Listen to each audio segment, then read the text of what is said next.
Hello.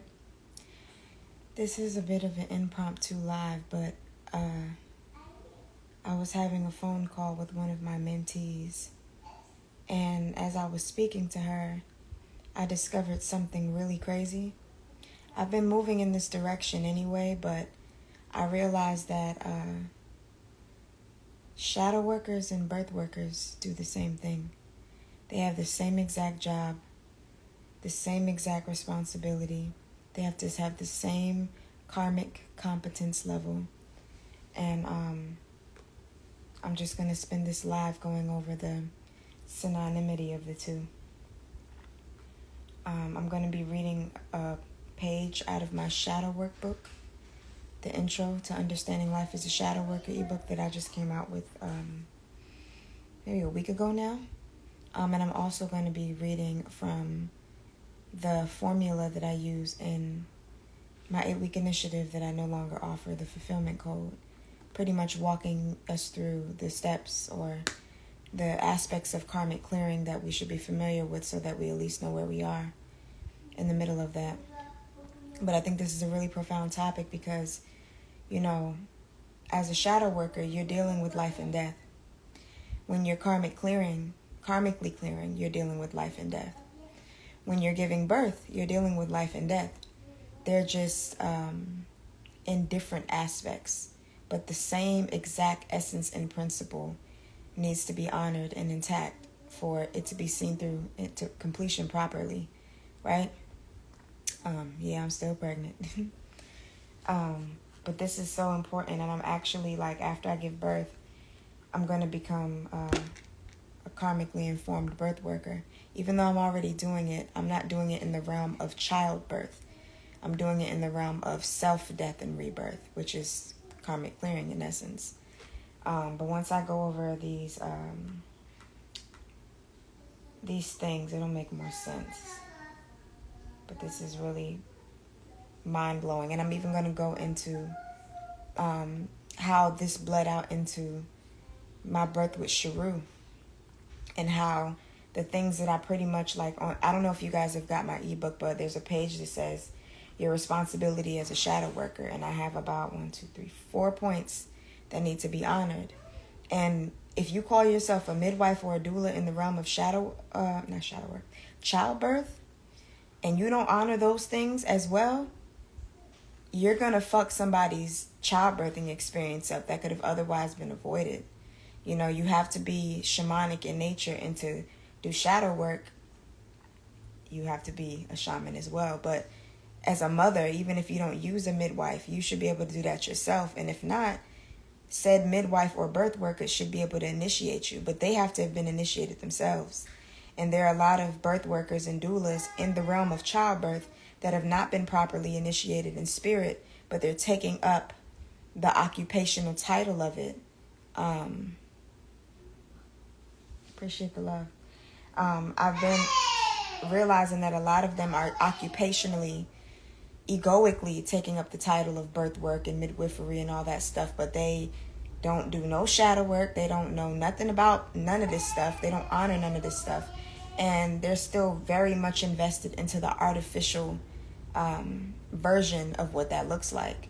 And that's a problem, because there are a lot of women that are getting traumatized in childbirth, that are going through things that could have been avoided, and they're kind of now I'm seeing this thing in the childbirthing industry, if you will, where they're saying, the mom is her choice, and that's true. That's true. But at the same time, there has to be a level of karmic competence there so that that woman doesn't have to go through all of that extra suffering, or maybe she wouldn't even have to pay off the karma in such a way where niggas got to cut her open, or she got to go through these exponential amounts of pain. And a lot of times it's because the birth worker or the midwife or the doula or whomever you call yourself, you weren't equipped to deal with no underworld shit. That lady had to go to the underworld, and you hadn't even been initiated to be able to deal with that stuff. So now she done went to the underworld. You don't left her there. You don't know how to shaman her through it. And now she got to be cut because she's stuck there. You get what I'm saying? That happens in childbirth all the time. Or even better, she don't even get to the fucking underworld because you don't even, it's deep. So let me just get into it real quick. So first I want to just graze, because I'm getting quite sick of this. And actually I'm pregnant, and I was very picky about who was my midwife, who was my birth workers or doulas. I was very picky. Anybody that tried to sell themselves onto me with that, I did not like that shit. Like, you can't sell that work to me. You have to show me that you're equipped to do something like that. Or I need to see your spiritual wealth. Like, we need to do a spiritual wealth assessment and see what kind of shit you're working with to be able to offer me any kind of wealth in my birthing experience. And a lot of people, both birth workers and regular day-to-day people, are spiritually broke as fuck. And they're trying to do these great works that require a certain amount of wealth to be able to, like, do work of that caliber. You can't just be out here putting people's lives on the line because you like the idea of something or because you care. It gets a little bit deeper than caring. And I just want to shed light on it, being that it's something that I'm going to take up after I give birth.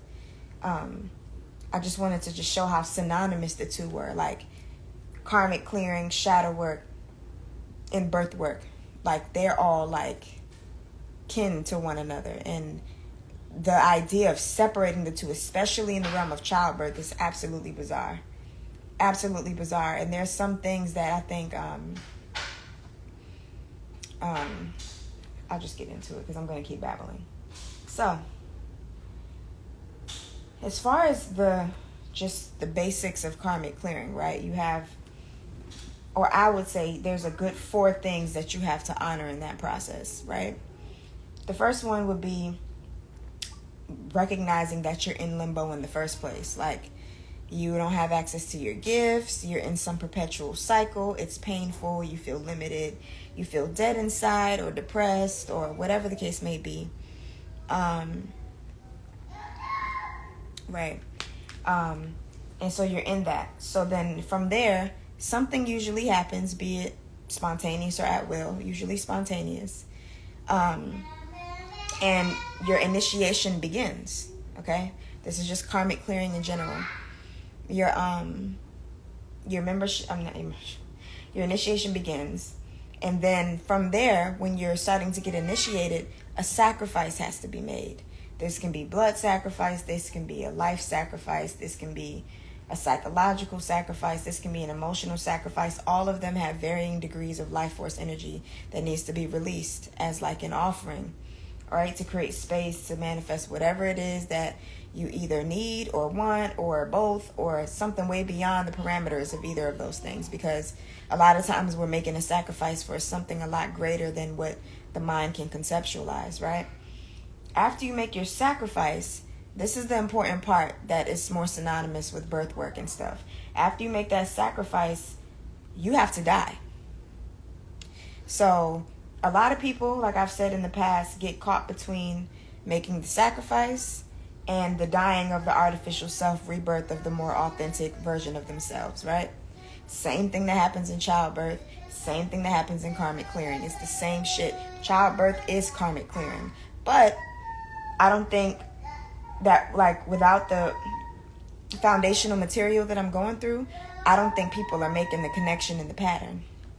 So this is where people get stuck. And oftentimes, either they don't want to make the sacrifice and they go back into limbo because they're like, yeah, I'm not leaving him. I'm too scared to. So I'm going to go loop back up and go through another cycle of whatever to peel back some more layers and maybe revisit this at some other time, whatever. Let's say they do make the sacrifice. And then from there, that version of themselves begins to die. But let's say they have too many connections and attachments that version of themselves, they're not going to want to die. They might resist it, and then they might loop back up and have to make some other sacrifice. Or they might just go completely back into limbo. A variety of different things I've noticed happens. But if they can actually manage to let this like more artificial version of themselves die, right, then the more authentic essence will be reborn, right? Now, in between these two occurrences, when you're clearing karma, you can have the death of the artificial self and the rebirth of the authentic essence. In between that whole transition is shadow work and underworld work. So you die, right? That version of you dies, and then usually 99% of the time, some level of shadow work is triggered, and you're sucked into the underworld, and you go through some dark shit. All of your shadow aspects become more visual. All of your repressed, suppressed, hidden, undermined, whatever, all your demons come out, whatever. And you got to tango with them motherfuckers, have some tea with them, whatever. If you can manage to make it out of the underworld, after that, then you're able to be reborn. And then once you're reborn, you get to get your reparations, your spiritual birthrights back, your gifts back if you lost them, or you get your gifts in general. Maybe you never knew you fucking had them in the first place. And that's generally how karmic clearing goes, okay? So, now we're going to get into birthwork. Now, before I get into the part of my ebook that talks about it, I want to share my experience when I had Sharu. Now, okay. Yes. Yes. Why do you have to suck me into all of this stuff that you have going on? I don't. Okay. So when I had hit eight months with Sharu,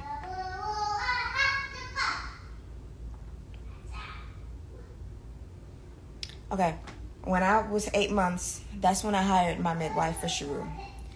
And she had just had a baby die on her. And that was a part of her initiation as a midwife. Every midwife or birth worker ends up having to deal with life and death in that way. And I guess depending on their ability to alchemize it and go to the underworld and do whatever karmic clearing they need to continue on holding true to the essence of being a birth worker, they continue on. My midwife, in my opinion, she never went through with her initiation after that baby died on her. It fucked her up psychologically, and she never went to the underworld to retrieve that part of herself that would have allowed her to fully embody the essence of midwifery again, if she ever did, right?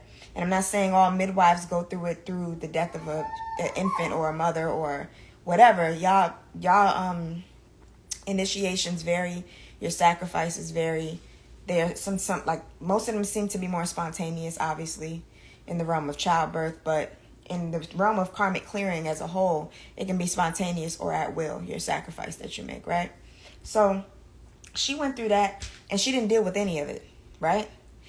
But she took me on as a client when she could not afford to shaman me through my birth, right? She didn't have the spiritual wealth or any of that stuff. She hadn't even gone to the underworld for her damn self to deal with the death of the baby that she was struggling with and dealing with. How the fuck was she going to guide me through my shit, right? Because essentially when you hire a midwife or a doula, you're hiring a shaman. Someone to shaman you through the underworld in the event that you can't do it yourself. Someone to help you with that. Someone to help you break you open or feel into things instinctually and intuitively enough to where if you're kind of stagnant, they can push you in a certain direction and that'll break you, and then you'll be able to deal with whatever. But again, if they don't deal with their initiations head on, if they're not willing to go through the basics of karmic clearing within the realm of childbirth, they're not going to be able to offer the mother that.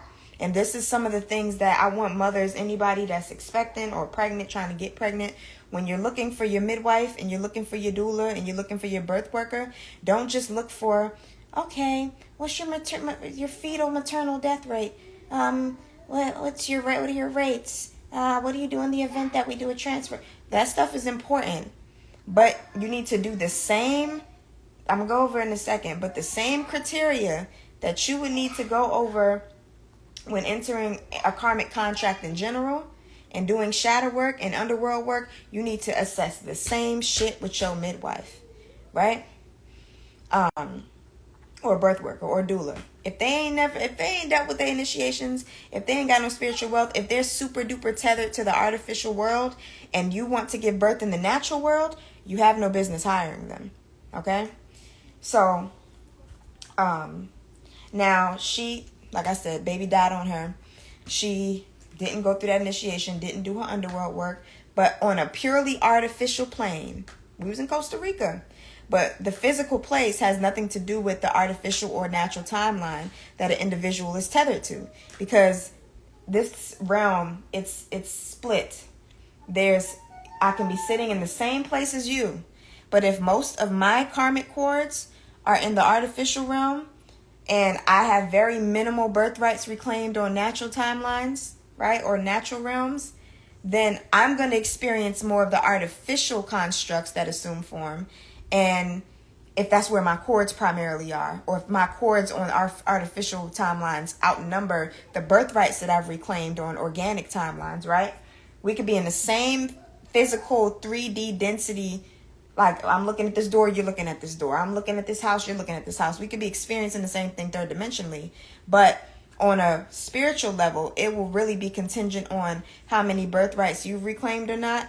The same for me, vice versa, as well as how many karmic contracts that I have open and active on artificial timelines, and how that shifts my vision and my perception and my capabilities and my discernment and my spiritual senses, or how dull they are or are not. We're having two totally different experiences as per our unique karmic dispositions, right?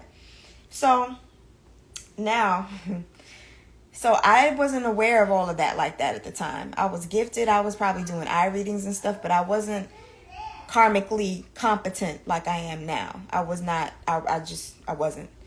And so, of course, I hired her because I was on some artificial shit. I was like, I need a midwife. This is a midwife. And that's about it. Like, that's all, that I really paid attention to. So as time went by, she was so enamored by the fear of another baby dying on her that she was just like, if you don't turn him around, I'm not going to deliver him. And when I was in labor, if you don't lower his heart rate, I'm not going to deliver him. And if you don't do this, I'm not going to deliver him. Like, all these threats, right? And she was like, you need to take control. She kept doing this. You need to take control of your birth. You need to be in your power. And she was saying that because she wasn't all the way spiritually dead. She knew enough that I wasn't in my power, and I didn't have enough reclaimed birthrights to do that birth in the way that I claimed that I wanted to. She could tell I was ill-prepared. She could tell I wasn't just taking my experience by the chokehold. But in that case, she shouldn't have let me hire her. But she probably needed the money. So this is where anything gets tricky when in the realm of commerce, whether you're a midwife or a reader or whatever. You have to be able to assess if an individual has enough spiritual wealth to even do the thing that they're claiming that they want to do. They can say whatever the hell they want to say. But I'm going to go through these steps so that y'all understand what I mean. But you have to assess the person's spiritual wealth and personal level of empowerment in contrast with your spiritual wealth and your ability allotted to you to be able to shaman them through whatever. Contrast the two, and then you decide to do spiritual commerce. You can't just say, they paid me, so I'm going to do it. There's a whole nother realm of checks and balances that has to be accounted for before you actually do that. Or you're going to end up paying off a bunch of karma for even letting them in. And then you're going to have that person go through some otherwise unnecessary, painful experience. She should have left me where the fuck I was at. And maybe that would have, had a whole nother experience for me where I might have given birth on my own or been pressured to just source some kind of strength inside of myself to do it on my own. It could have went so many other ways. Or I could have had the discernment to be like, you know what, you don't seem like da-da-da-da. But I did not know at the time. I did not have that kind of luxury, if you will, spiritually speaking. So, she threatened me pretty much through the whole thing before birth into labor. And she excessively checked, Sharu's heartbeat. And anytime that I had a contraction, of course, his heartbeat fluctuated. That's natural. And she was like, if you don't calm down, I cannot deliver him. I'm not going to do it. Because, again, she hadn't gone to the underworld after that one baby died to retrieve the aspect of herself that maybe felt like a failure, that maybe wherever it took her, she didn't go and retrieve that part of herself. So that part of herself is still down there somewhere, suffering, struggling, crying, ashamed, feeling bad, whatever. And she projected that whole shit into my birth. Naturally, right? So, now I'm in the throes of underworld shit. And I did not know how to shaman myself through that. And that would have been essentially what my midwife was supposed to help me with. The essence of it, that is to be able to shaman me through my laboring experience, to be able to get primal and to be able to get instinctual and to be able to get purely in your right brain, purely in your intuition, to be able to go there with me, right? She couldn't do that. So when she asked me how did I feel, I think I was in between worlds, and I was like, I feel like y'all drove me out into the middle of the ocean and abandoned me at sea. Like, that's what I said to her verbatim, and that bothered her. So much so that by the end of the birth, she was just like, do you remember what you said to me? And I was like, no, not really. And she was like, you said you felt like you were abandoned in the middle of the ocean. And there was like, you were just left there. And I was like, oh, yes, that is how it felt. I don't remember saying that, but that's what that felt like. It felt like I was abandoned.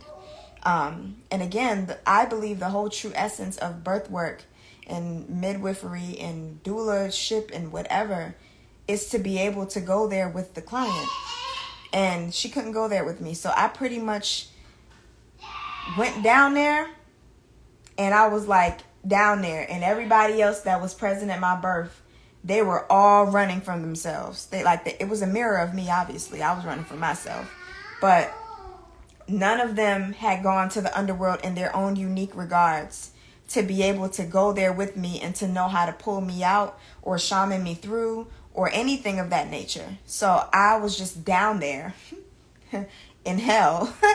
And I was looking up like, when are y'all gonna come down here and do something? Like, give me something, throw in a rope or something like that. Like, and everything they were doing was purely in the third dimension, purely in the artificial realm.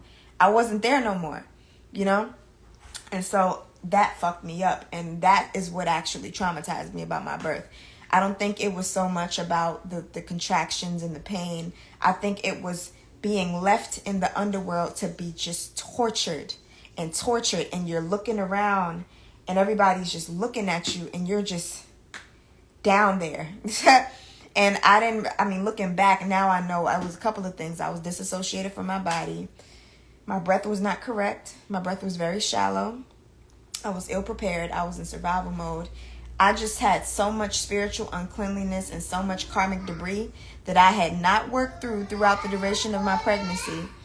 And I brought that shit into my labor. You know, you're supposed to shaman yourself through it through pregnancy. And then, definitely not be in survival mode. Definitely not be disassociated from your body while doing that, because you have to be in your body to follow the cues, to communicate with baby. You have to have gone through the underworld so that you're not frightened by the underworld when you get there again to bring baby earthside.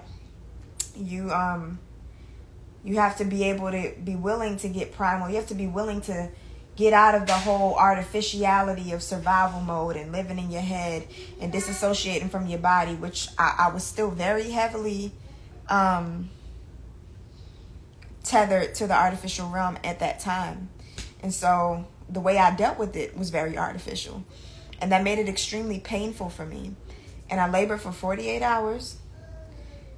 It was 48 hours of hell. I called on every deity, every god. I wouldn't do nothing like that because, I felt like nature was God at that point in my life. But to know that I was calling on, I called Buddha, I called Krishna, I called Jesus, I called every fucking ascended master I could think of. That's how deep in the underworld I was. Like, I needed a god. I needed somebody to do something because I was like, I'm going to die down here. Real shit, I'm going to die. And at that point, my midwife was like, and she had already given up on me. I mean, she gave up on me before we even started. And I had given up on myself. So it was all like a mirroring experience, to be fair.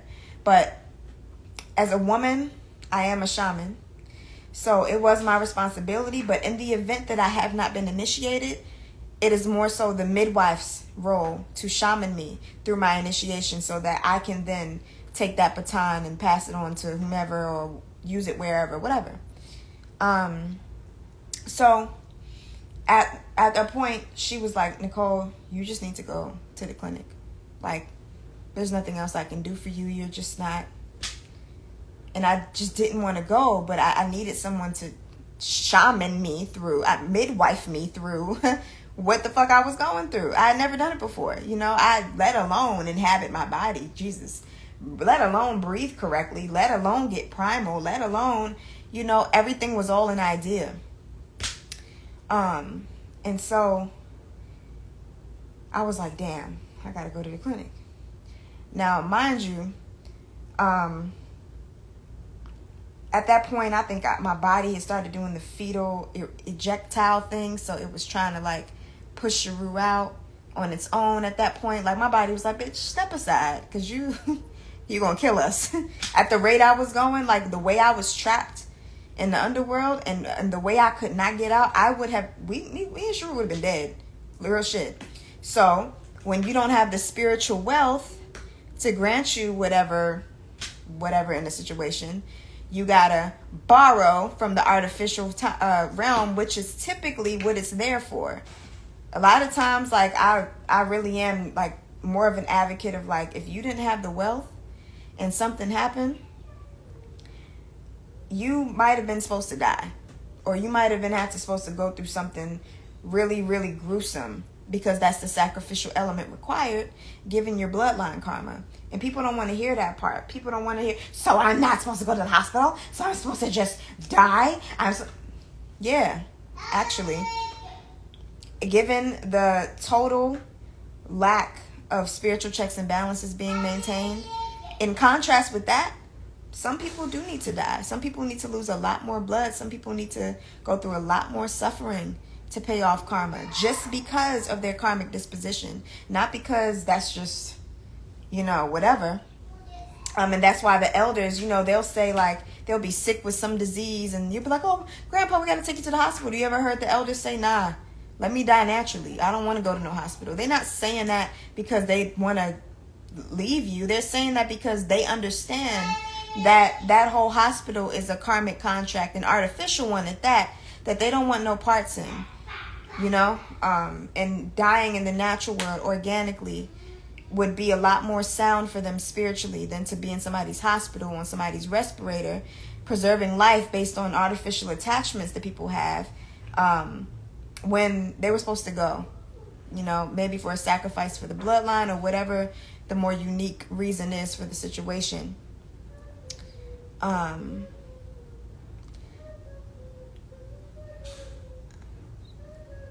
So that's that. And so I ended up at the clinic. Now, a lot of the theme of that experience was me honoring myself and choosing to listen to myself. And I did not do that. I did not honor that. I listened to everybody else. I did everything else but what I felt like I should do, because I was scared. And that's what I was supposed to face in the underworld, but I didn't want to. And there was actually a point where if I would have went to the clinic when, like, everything in my body was saying just go, it doesn't mean you failed, it doesn't mean da-da-da-da-da, it doesn't mean, and this is where artificial and natural timelines can actually, like, overlap. There was a doctor at the clinic that was pro-natural birth, pro-delayed cord clamping, pro, you know, letting you do your natural thing within the clinic. And had I honored myself when I initially got the urge to, that would have been my doctor. So if I would have honored myself, which would have been reflective of spiritual wealth, or granted me that spiritual wealth to be able to experience that doctor, right? Even though the setting, third dimensionally speaking, was artificial, I would have been able to have the birthing experience that wouldn't have been as traumatizing. But the fear of doing that and what I thought might come of that was so engulfing that I refused to face that fear, which would have essentially taken me out of the underworld. And I chose the latter. I chose to keep listening to other people, and I think I labored for a couple of more hours, and it got even more hellish, and to the point where I was scratching the wood and biting things, and I was very, gnashing of the teeth, gnawing of the teeth, the whole agony of it. That's where I was at that point, because I wanted to put my full faith and credit in everybody else except myself, and I paid for that in blood and some more shit.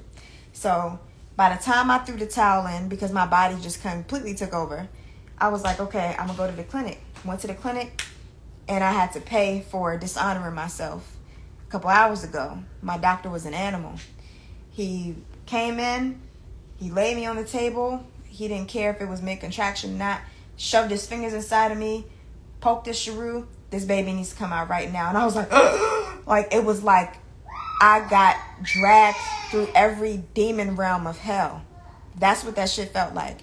I mean, just being thrown around. Then they stuck the IV in me. My blood squirted everywhere, and he kept poking at random veins. Like, it was the most... might as well have been a fucking acid trip. But it was a hell realm, so to speak.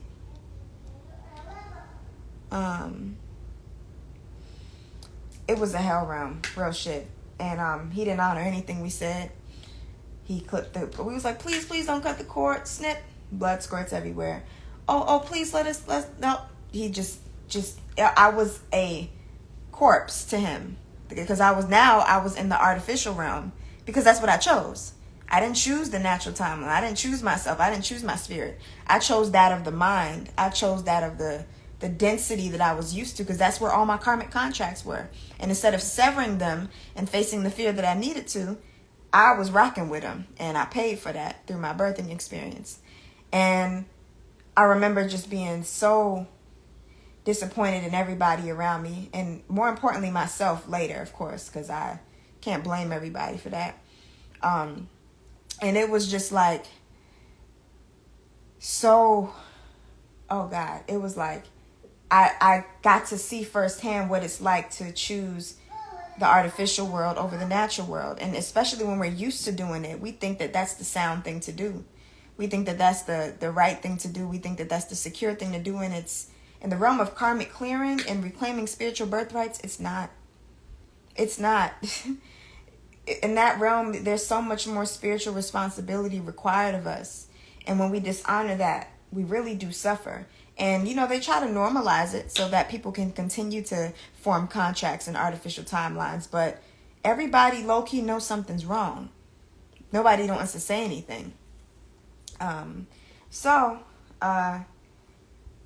You know, everybody pretty much in that space had failed me, mostly because I failed myself.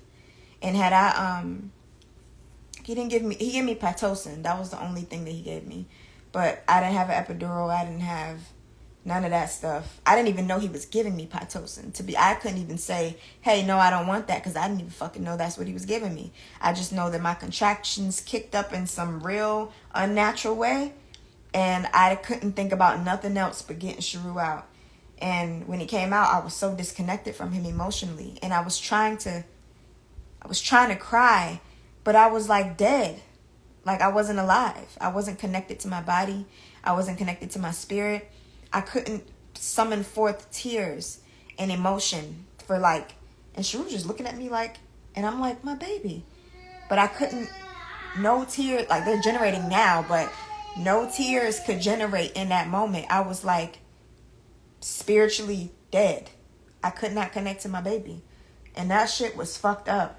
But that's what I chose. And that's why I even talk about things like that, because everybody else, no, we need to sue the doctor. I chose him. Not literally or deliberately like I want the most heinous man in the whole fucking clinic. No. But by not choosing myself and by not choosing things that are natural, you choose some other shit. And everything that comes with that is a whole contract. That's why I keep talking about these things. Read the fine print of the spiritual contracts that you form with people, the karmic contracts that you form with people and entities and places and things. Because in the fine print, you don't get to honor yourself. You don't get to sometimes keep your gifts, keep your discernment, keep your self-respect, keep your rights.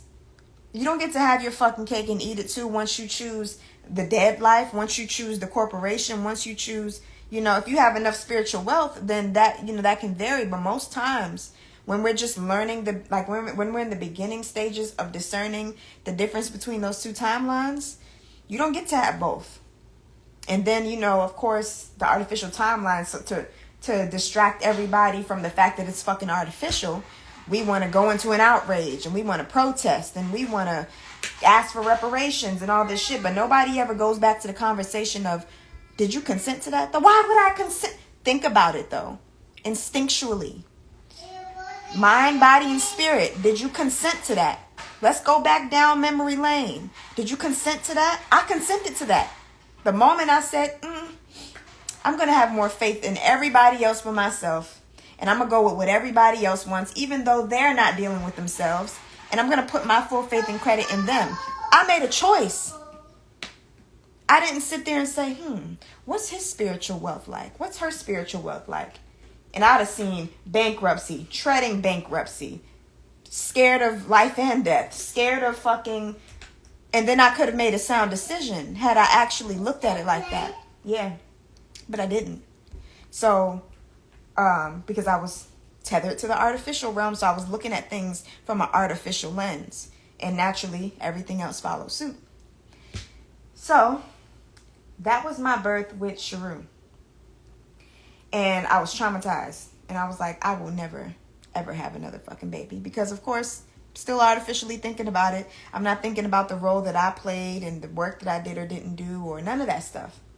Which then leads me to the conversation that I had with my client. And then I'm going to go over how to go through those, the fine print of karmic contracts before entering them so that y'all can understand exactly what I mean.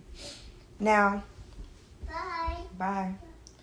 So, I was talking to my client, and she was talking about a bunch of stuff, and I'm just listening to her, and I was telling her about one of my other mentees, because one of my other mentees, she's in limbo, and I've been watching her for a minute, just looping around. She be wanting to talk to me, like, can we book our session? And she'll just be on the phone. Yes.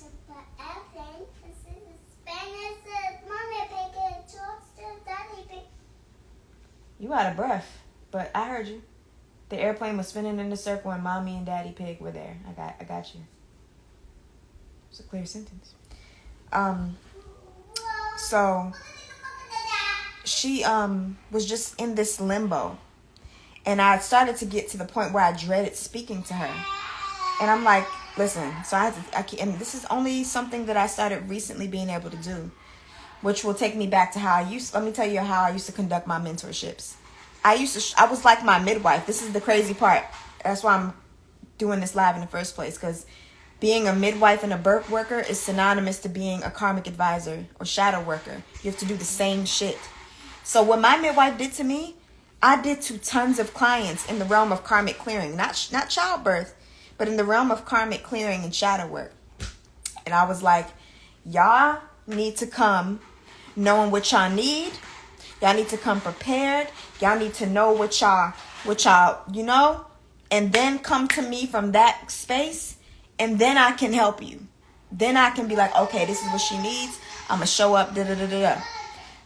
The problem with that is it takes away the very instinctual, primal role that I need to fill, or the primal instinctual shoes that I need to fill to be able to shaman that person to the point where I break them in, or get them to do something that'll break them in to where they can start making whatever sacrifice, and then allowing that part of themselves to die, going to the underworld, being able to shaman them through that, and then they make it out, and I'm on the other side cheering them on.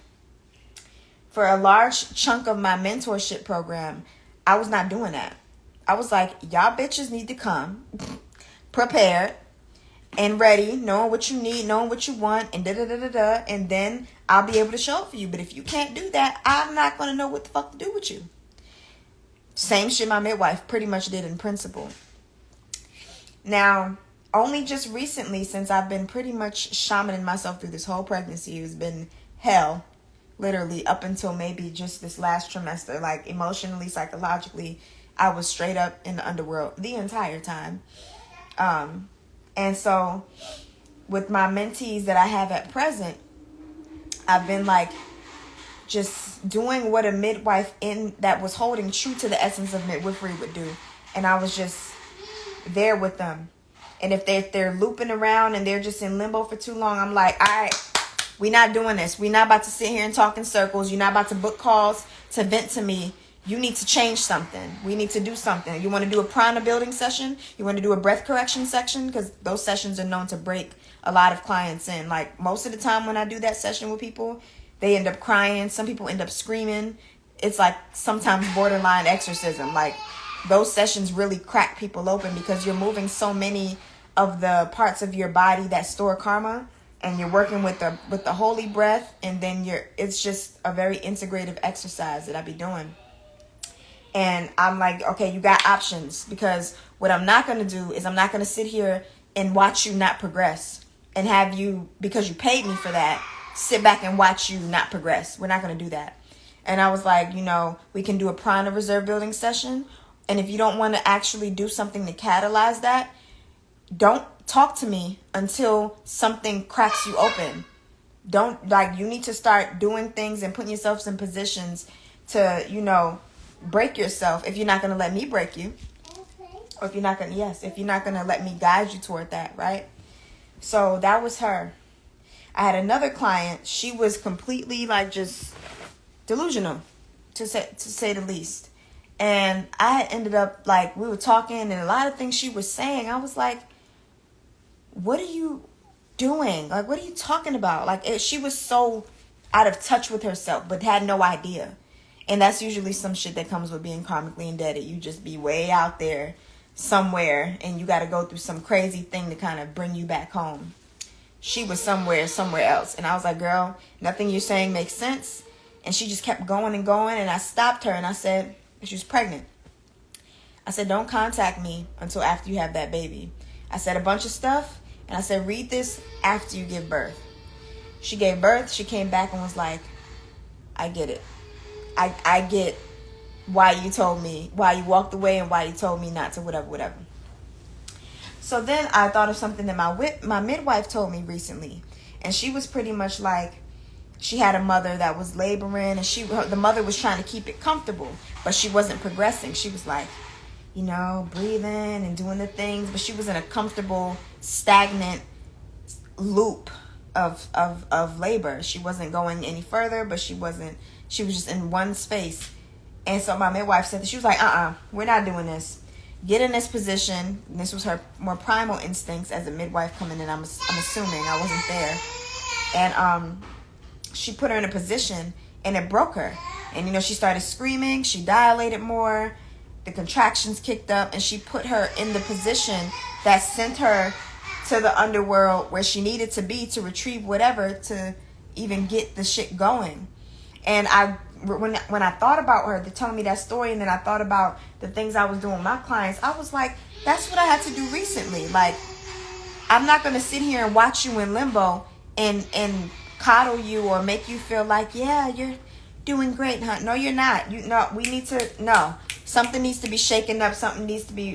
We need to do something. Something needs to be alchemized here if we're really going to get you started on this journey. And if you're not ready to do that, my love, then by all means, stop asking for this work. But if you are ready to do it, you need to do something different. We're not going to sit here and talk about your thoughts and your feelings and your thoughts and your feelings and your thoughts and your feelings. That's actually probably more symptomatic in contrast to what it actually is that you need to embody and deal with. And people don't be wanting to go there. So if you're going to work with me, I'm going to drag you there. So if you don't at least get yourself there, and I'm just sitting here idle, I'm going to take over. And my midwife does the same thing, which I thought was dope. So I was like, holy shit, this is the same work. Karmic clearing and shadow work and midwifery and childbirth, it's the same fucking building blocks. It's the same shit. And when that dawned on me, I was like, wow. And then I thought of Sharu's birth. I thought of my work with my mentees. I thought of all my underworld work that I've done over the years. And I was like, well, I'll be damned. It's the same fucking shit. So that then leads me to this page in my workbook. Now, again, for all you guys that just got here, I released the shadow work ebook called Intro to Understanding Life as a Shadow Worker. Underworld work, energy signatures, and shape-shifting, right? So it goes into the intricacies of that. Now, there's a page in that ebook that's titled Your Responsibility as a Shadow Worker. And so this is pretty much highlighting the fine details of forming and entering karmic contracts. So when you hire a midwife, karmic contract. When a midwife decides to work with you, karmic contract. When you hire a client for a reading, karmic contract. When you get into a relationship, karmic contract. The parents that birthed you, cosmic karmic contract. When you work at a job, karmic contract. When you, anything that you do in this realm forms a karmic contract, and it's not necessarily negative. Karma really has no bias when it comes to the nature of contracts, which is another thing that confuses people, because they be in some karmic contracts that make them stagnant and take them out of their birthrights and all that stuff. But on an artificial level, it's like, well, he takes care of everything. He pays the bills. He's so nice. He takes my son to the park. But I just, you feel dead inside. Yeah, snip, snip, cut that shit, and you're probably going to plummet into the underworld where you need to be to retrieve the part of yourself that has you feeling like you have to settle for something that makes you feel dead inside. Even though he's kind, nice, responsible, takes care of everything, all that stuff, that doesn't mean that it's good. So that's why I say good and bad, right and wrong, really has no black and white place in the realm of karmic clearing at all. So now this is where the synonymity of midwifery, birth work, doula work, whatever, is completely mirrors karmic advisory, shadow work. And like I said, again, this is why after I give birth, I want to be a karmically informed birth worker and start teaching that to other birth workers more so, even if that means I have to do apprenticeships. A lot of times it's not so much fighting the hospital, fighting the doctors, you got to fight your fucking self, because why the fuck are you making them responsible for that anyway? And I feel like with a certain level of karmic competence, women wouldn't even have to go there. You get what I'm saying? Same thing with the sovereign citizen movements with all the paperwork lords. It's the same game. Why do you need all this paperwork to protect you from something that you should be protected from in spirit? Right? So I get it. This different when you're in different parts of your journey. Like I said, if you still have a lot of karmic contracts that tether you to the artificial realm, the best that you'll be able to do from that degree of consciousness is fight for your rights in the hospital. And that is going to be liberating for you in that cycle. But if you're trying to keep going and you're trying to keep progressing and you're trying to keep leveling up in different degrees in consciousness and self-discovery is kind of your thing, you're going to realize that the hospital was never there to protect or preserve any birthright. And it's actually more of like a karmic loan. You couldn't spiritually afford this, so they got you out of the way so that you could keep your physical life. But you had to pay in blood, suffering, pain, dishonor, torture, whatever. Some people also, just like I told you, there's that split. There's like, I could be looking at the same fucking hospital as you, but I have spiritual wealth, and I don't know, I just wanted to go to the hospital. Fuck it. I just felt like the hospital would be better than my house. And I had some spiritual wealth. All my doctors are kind. Nobody's imposing on me. Nobody's violating me. I'm honoring myself, and it's being reflected in the people that are coming into my realm, right? You can still be protected in those spaces, and you didn't have to pull out a document to do that. And then another mother can go to the same hospital that's treading spiritual bankruptcy, don't have that much wealth, ain't really trying to see herself, deal with herself, hasn't done so the entire time, goes to the same fucking hospital. Niggas is violating her and taking advantage of her. She's wavering these papers around. They still treating her like shit. It's not about anything tangible. You know what I'm saying? But when you haven't done that work, that's when you start to, be more reliant on the third dimensional things.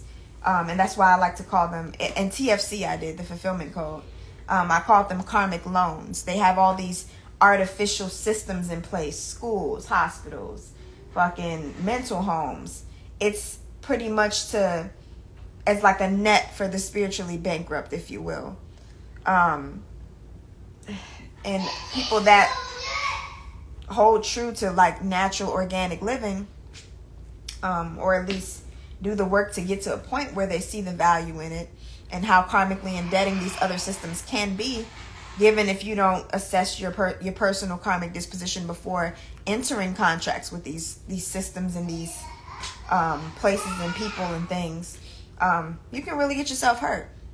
And so the reason that I did this whole book, but this page in particular, is so that you guys can become more informed about when you're entering a certain karmic contract, what to do prior to doing that. Like, because I assure you, like, it's like we got the shit backwards. Like, when it comes to sovereignty, when it comes to liberation, when it comes to reparations, when it comes to all of that stuff, we do this shit backwards.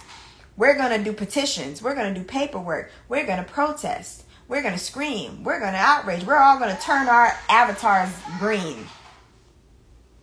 But we're not going to do any kind of work internally. We're not going to hold ourselves accountable for paperwork allows the contracts to be lifted. Yeah, I don't agree. I don't think paperwork is required at all, to be real. And if it is, it's because there's a level of spiritual work that you're not doing, so you have to rely on that for the time being until you have the spiritual wealth or the prana or both to be able to grant you that without needing any kind of third dimensional crutch, if you will. And like I said, different levels, different cycles, different degrees in consciousness require different things. So I'm not shaming anybody that is at a level in consciousness where they need birth paperwork, or they need paperwork for this, paperwork for that. But y'all also need to know that there are planes of existence where people have done enough work and got enough birthrights back to where they don't need any of that. And a lot of times when people get heavily reliant on the paperwork game and the number games and the ego games and all that other artificial shit, they try to perpetuate to everybody else that that's the only way, or that they can't do it without that. And that's not true. That's not true. That's what you got to do. And that's fine. That's what you had to do. But that's what you had to do. But don't sit there and try to rob people that are actually spiritually wealthy of the luxuries that they have from doing the underworld work that they've done. You know what I'm saying?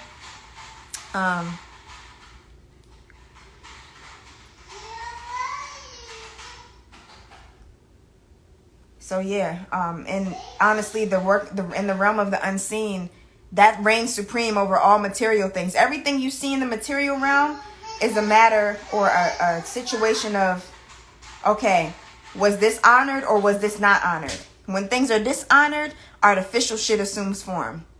When things are honored, then spirit just does what spirit does, and half the time nothing has to assume form. So it's kind of like, we're like, no, we need to ignore the fact that the actual thing that makes this whole thing come alive, like the spirit realm and the unseen and the intangibles, that's the precursor to everything that you can fucking perceive, be it paper or this bottle or this tissue. Everything in spirit comes first. So why would you at any point try to tackle the byproduct of the thing that was created after the fact? That doesn't make any sense. That's like, okay.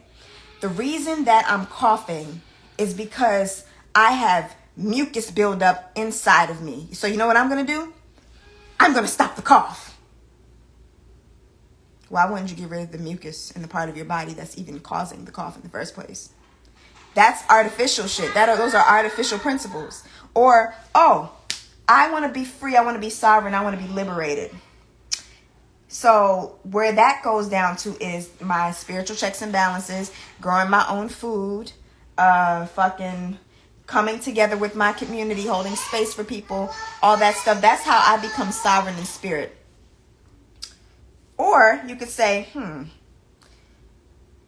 I'm going to rely on the government that I said doesn't control me, and I'm going to go to them with tons of paperwork to get their permission or validation to be sovereign and to do things, even though I'm saying that they don't have that power. I want to go to them for permission from them to prove to them, to me, to them, that they don't have that power. And if they honor it, then they recognize that they don't have that power. But if they don't, they still have that power. But either way, I'm giving them power by needing them to validate my paperwork. That makes no sense. Okay?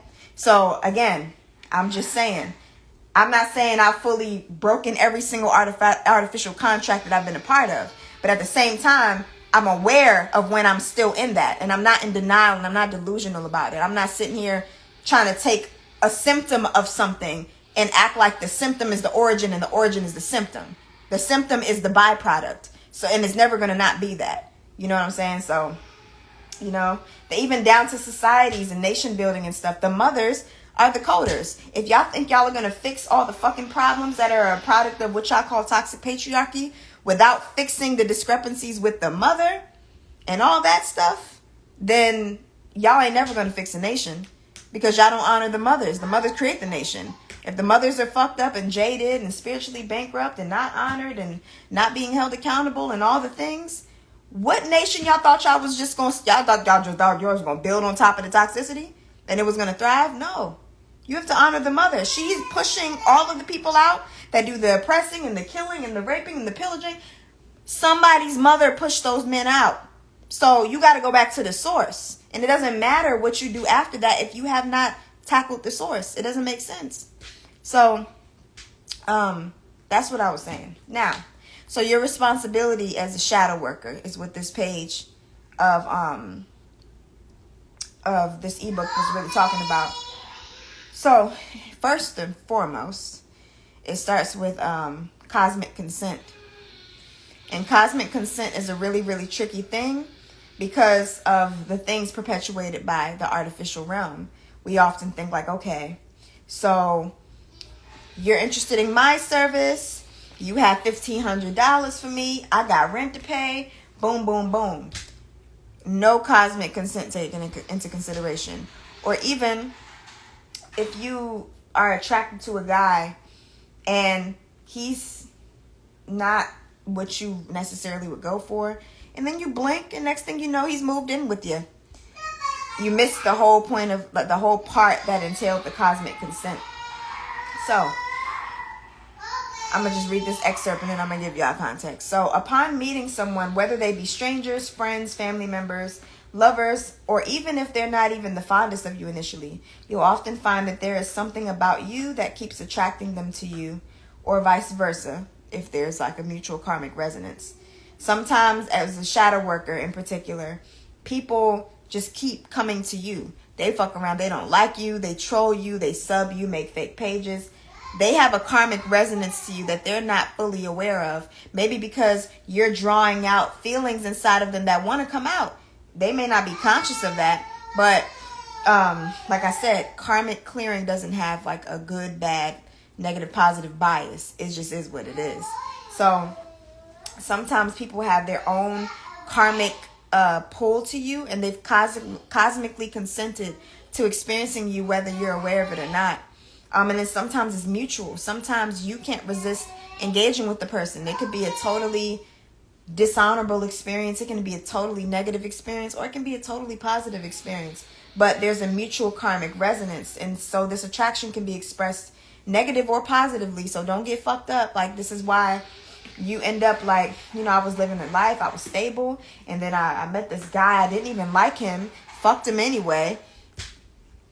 Cosmic consent. There's a lesson there. There's a karmic resonance there that's making you do these things that in your logic and reasoning you would never do, because why would you want to fuck a dude that's going to abuse you and treat you like shit? But as far as your karma, be it like, let's keep it vague, be it in the realm of self-worth issues or self-love or learning to say no, learning to stand your ground, learning to set boundaries, whatever unique cocktail of an experience needs to come together to draw out those repressed aspects that keep you tethered to this more artificial version of yourself, is what I'm going to call it for lack of a better term. That's what you're going to be attracted to, and you're not going to be able to help yourself.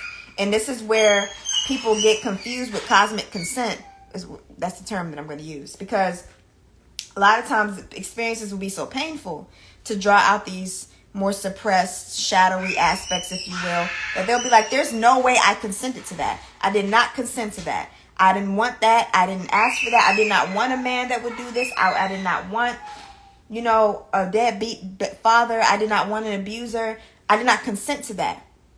Cosmically, you did, though, because you had some contracts to tether to whatever timeline or experience, etherically or right here in 3D.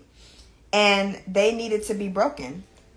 And if you weren't breathing correctly, and if you're not living primarily on a natural timeline, and you're mostly on an artificial timeline, sometimes it has to animate and assume form in these more dense, heavy, thick experiences that are not light and are not simple and are often dragged the fuck out, because time is also very intimately connected to karma. And the more dense you are, the less prana you have, the less spiritual wealth you have. Usually the denser the experience, unfortunately, and the longer it takes to clear said karma. But if you're working a lot with holy breath and you're moving your body around and you have more reclaimed birthrights in natural timelines than the karmic contract that you might have on artificial timelines, you might not have to spend 2, 5, 10 years suffering like that. It might not take you all that long to clear no karmic cycle. And this is why I be teaching the things that I teach when it comes to breath, when it comes to movement, when it comes to artificial versus natural timelines. Understanding that is important, because a lot of the suffering that we go through doesn't really have to happen. I mean, relatively speaking, it does, because sometimes that's just all we know and that's all we want to do. But relative is the key word here. So once either of you have engaged psychologically, emotionally, or physically to enough of an extent, this counts as a form of commerce, right? So you've consented to contracting with these people or places or things. So like I said, it can come in the form of a lover, of a friend, of a job, of an animal. Like, you can have, it can come in any form. The most popular one, obviously, with people is dealing with other people, because you can't really talk to places and things and stuff. You can interact with them and you can see the cords that you have with them. Maybe like if you don't want to leave the neighborhood you grew up in because you have all these cords to it and all these attachments to it, and so on and so forth. Now that's more on a micro level. Cosmic consent on a macro level is like reincarnation. So there was a certain cocktail, again, of experiences and things that you've gone through on other timelines or in your consciousness. The unique blueprint of that's a different conversation. That's what I kind of tap into when I do my eye readings. But that's different. And even with that, like, you'll see people that manifest onto the earth realm and they're suffering, they're starving, they're beautiful souls. And you're like, why are you suffering? You don't deserve that. And it's not about what they deserve in logic and reasoning. It's about what they cosmically consented to. That's going to probably build up some kind of character or some kind of resilience or spiritual strength that you can't perceive. One, because it's not your motherfucking business. And two, that's just the unique cocktail that their consciousness needed to help them, to push them forward in whatever regard or whatever. Which also varies, because there's some people that are more experienced in what their consciousness has done over time, which isn't real, so I would say over space more so. They have more lifetimes or more experiences of what their consciousness is animated or influenced, because not all of us have just had bodies and vessels every time our consciousness does something. Some of us were thought forms and spirits and entities before we ever assumed form in a body. And so a lot of that plays a role in the nature of the experiences based on how your consciousness wants to express itself. And that's why it's important to understand work of this caliber, because once you understand how or why your consciousness wants to express itself in a certain way, you can do things conducive to that. And I guess that's what people are trying to do with astrology. But the problem with that is astrology doesn't really take into account the versatility of DNA. DNA is not fixed. DNA can adapt to virtually anything. And DNA is not tethered to time and space. So that's why I actually don't rely on astrology at all. I might reference it for elemental value, or even archetypal value, archetypal value. But that's not my blueprint. It kind of gives you the pattern, and you can follow the pattern to get familiar with something, but it's not giving you the coding. You want to know the coding to something, because if you know the coding, you can fucking change the coding, and then you dictate what the pattern does. But if you're constantly looking at what somebody's telling you the pattern is, you're just going to follow that pattern, and you're not really going to be inspired to do any coding, which is what my energy signature live and essay was about. So once you realize that there's some level of cosmic consent because you're gravitating toward an area, a person, a place, a thing, on a more micro level, because we're not talking about reincarnation here. We're talking about these more personal, lower level experiences in the earth realm, if you will. You got to assess the person's spiritual wealth. Now, this is the most important thing, and I want y'all to actually pay attention to this in tandem with childbirth and midwifery and doula work and all that stuff, because that's where this is not being honored, period. And there's mothers that are being cut open, mothers that are going through hell, mothers that are getting trapped in the underworld. In my opinion, sometimes completely unnecessarily. Sometimes it's necessary because that's what they consented to, which goes back to cosmic consent. But yeah,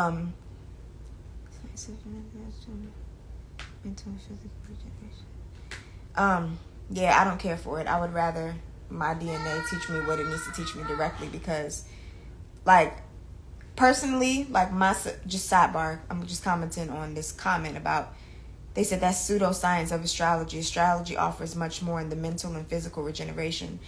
I personally don't like outsourcing. I've been a spirit longer than I've been in bodies.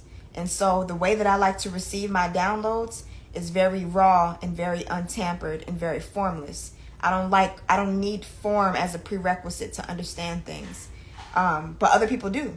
People like that have been in bodies and vessels and humans for much longer, or even just in any kind of form. They tend to be attracted to these kinds of things. Same thing in principle, but just the way it's presented is different. They like for it to be presented in form, and I don't like that personally. So no bias, but I'm just saying I have a very peculiar subconscious disposition, which is why I'm even able to probably talk about this stuff to the degree that I am. Yes, I still offer eye readings, but within my bloodline karmic clearing bundle. So that's like my way of not just offering eye readings to any old body. I want to offer it to families and mothers, because the mothers are the coders. And so I'm putting them first. I'm not just about to, I want to know. No, you go find out through life. But if you're a mother and you have children, or if you have a womb, you are a coder and you are of the utmost priority. So I only offer it to people that get my bloodline bundle. And within that bundle is the eye readings. You also get a breath correction session. You're doing everything to kind of put you, yes. What? You, is that what the cat did?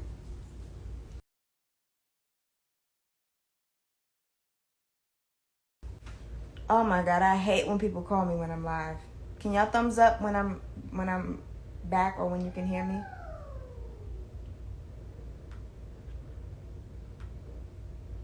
Thumbs up when y'all can hear me again. And I'll jump right in, or jump back in.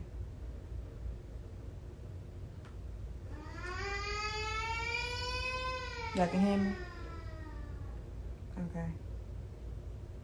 Let me actually write her, because she one of those people that sit there and keep calling you, even though you're clearly not answering. 1 second.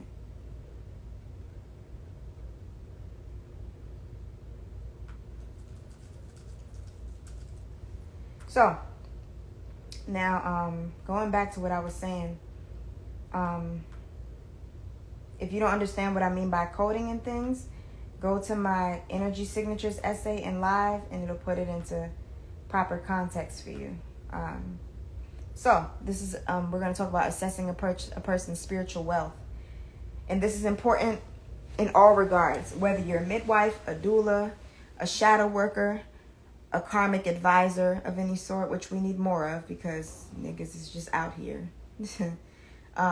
If you're a breath worker, if you're doing any kind of healing work, if you just do business, you should be assessing a person's spiritual wealth before any of that. And this goes back into the same principle of avoiding artificial ways of doing commerce, because if you're just looking at an individual's status and their fiat and listening to their words, that's not going to tell you shit about their spiritual wealth. You need to actually assess the birthrights that they've reclaimed and all that stuff, so that you know that if they give you $3,000, that they have the spiritual wealth to match that. And if they don't, you actually got $3,000 in fiat, but you fuck around and actually just got negative 6,000 in spirit realm. So you're going to have to compensate and pay for that, right? And you don't want to do that. It might be through a traumatizing client to host, or whatever it is that you do. It might be a traumatizing experience for the both of you. They might slander you. They might defame you. They might spread rumors about you. They may not receive the wealth of information that you're offering them because they can't spiritually afford it. And then they'll get frustrated off the strength of that because they don't realize that they're spiritually bankrupt or not spiritually wealthy enough to comprehend the caliber of what you're offering. And this can be in any industry, in any regard. So to avoid that, you want to make sure that not just them, but you as well, both of y'all have enough spiritual wealth for the contract that y'all are forming. And by that, what I mean is, think about it like this. There have been times where people have tried to book me for like eye readings and things of that nature. And I take one look at their eyes and I'm like, and this is when I was less proficient, to be fair, but just follow the principle here. I'll look and I'll be like, she's not going to understand shit. Because when I do eye readings, I can see your blockages. I can see the entities that primarily dictate your consciousness and sway you into whatever direction. I can see the contracts that you have that tether you to artificial timelines. I can see the birthrights that you do or don't have. I can see all the different potentialities in which that can animate. I see all of that when I do an eye reading. So when I look at somebody and they send me their eyes, and let's say they paid me $700 for the eye reading, I'll fuck around and send that $700 back, because here's the thing.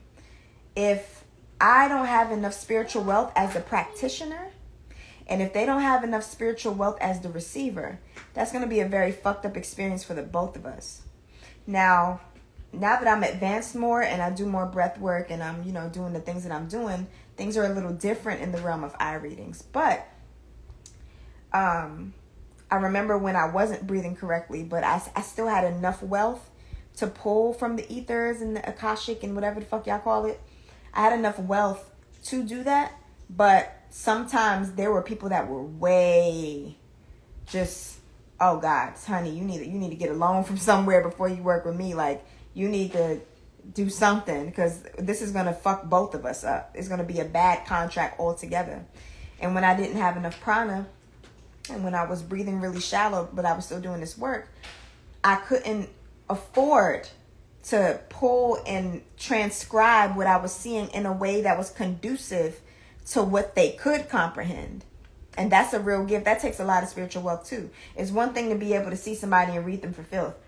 You're not supposed to just be reading everybody for filth. Sometimes based on, look at the credit system. It's damn near replicating the origin of spiritual checks and balances. They'll be like, yeah, based on your credit, you cannot afford this black card, but you can maybe get our low budget card. And if you put $300 down, we'll send it to you. And then that'll be your starter credit. And then if you prove to us that you can even then maybe we'll up your thing. But we're not investing into you because that's too much of a risk. Like, your shit is so fucking low. Your credit score is at 200, honey. You're going to need to put down 300 to start off your credit card. And we're going to have to watch your pattern to just see if you're even worth us investing any of our credit lining or however the fuck it works, right? They do that. Why do you think they do that?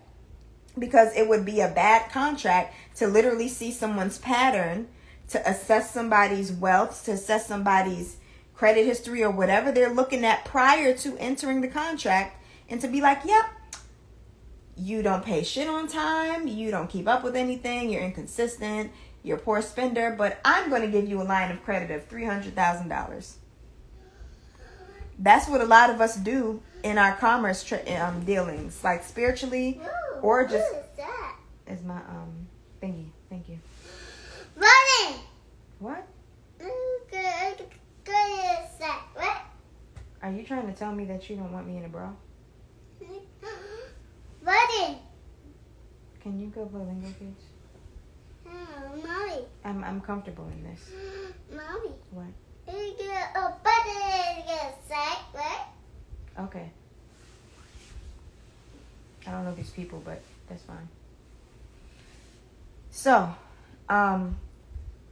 okay, before letting down any energetic boundaries, which is how most karmic contracts are formed and doesn't require any conscious or direct acknowledgement. So this is where it gets like tricky, because the thing is, people aren't like saying, hey, I see that you are trying to form a karmic contract with me. Let's talk about your lifestyle and your discernment and the presence of your gifts or not. Nobody has those conversations. That's going to be something that your personal spiritual wealth would grant you. And then you would have to make a decision off the strength of that unique discernment. So this is why, again, cosmic consent and all that stuff is so elusive, because it's not something that we're consciously doing unless we've done enough work to grant us that overhead or that overview, if you will. So before letting down any energetic boundaries, which again doesn't require any direct or conscious acknowledgement, it is essential that you gauge the individual's degree in consciousness.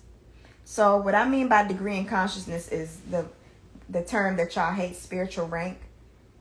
I'm sorry, you have to look at that. When you're doing work with anybody and when anybody's doing work with you, both of y'all, depending on whoever has what capacity, should be looking at the degree in consciousness that the person is on, and contrasting that with what it is that you feel that you need. And how you do that is you consult with your nervous system and you look for signs of resonance in your body and in your spirit. So if you're talking to somebody and they're, they seem gifted and they seem this and they seem that, but they make you feel small and they make you question themselves and they make you feel like you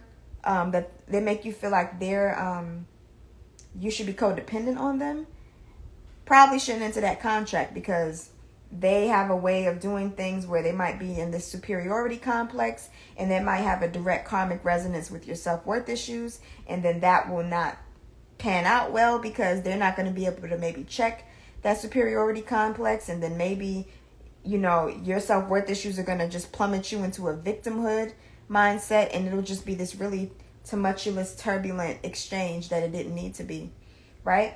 Or that it did need to be, because maybe one of you will be spiritually responsible and take the experience as an initiation into the underworld to feel what you need to feel, pull out in a timely enough fashion, and you reclaim some birthrights from that. It can go either fucking way.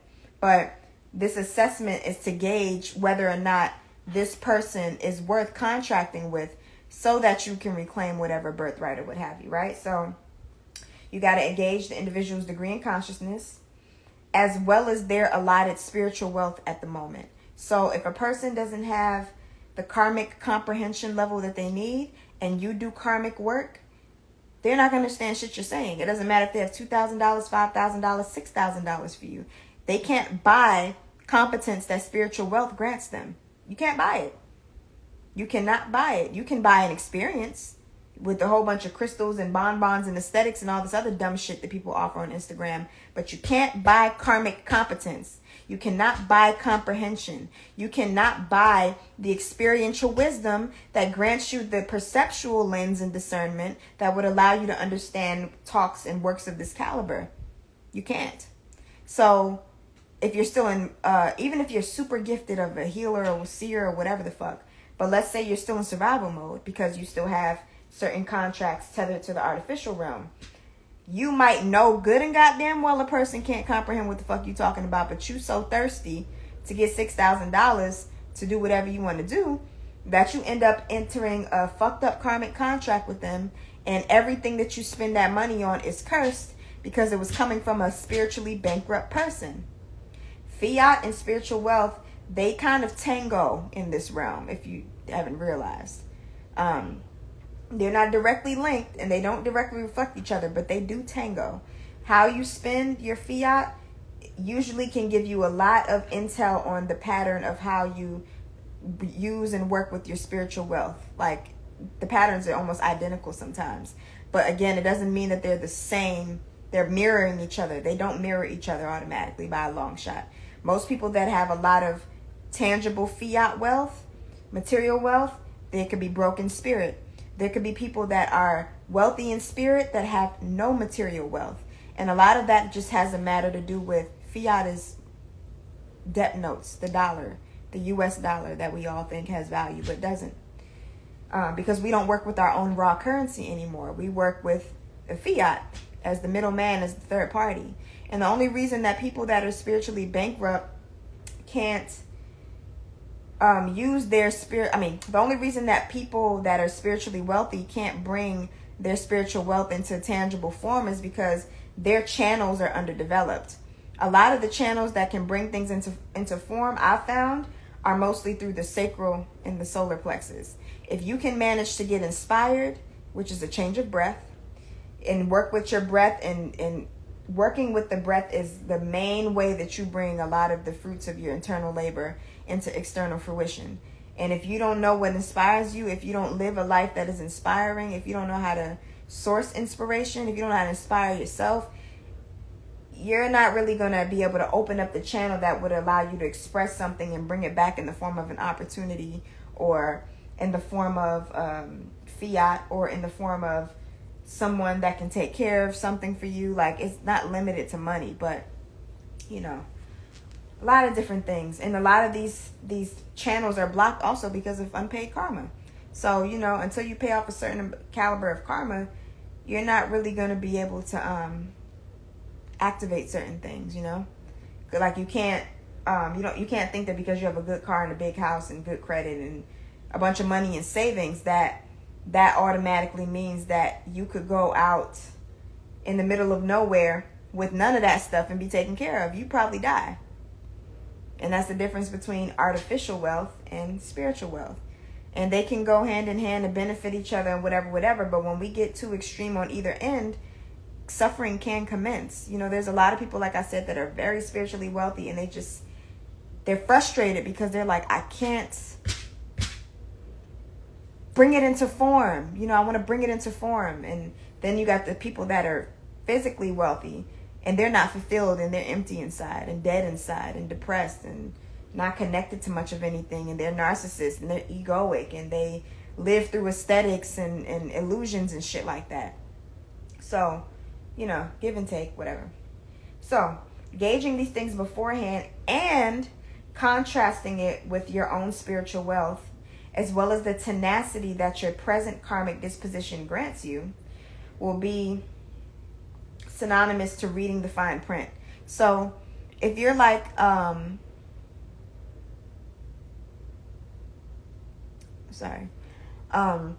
so what I mean by tenacity is, like, let's say your karmic disposition at present, you're in some kind of karmic loop, you have some spiritual wealth, but you also have a lot of artificial contracts open. Let's say they're dealing with survival mode and poverty.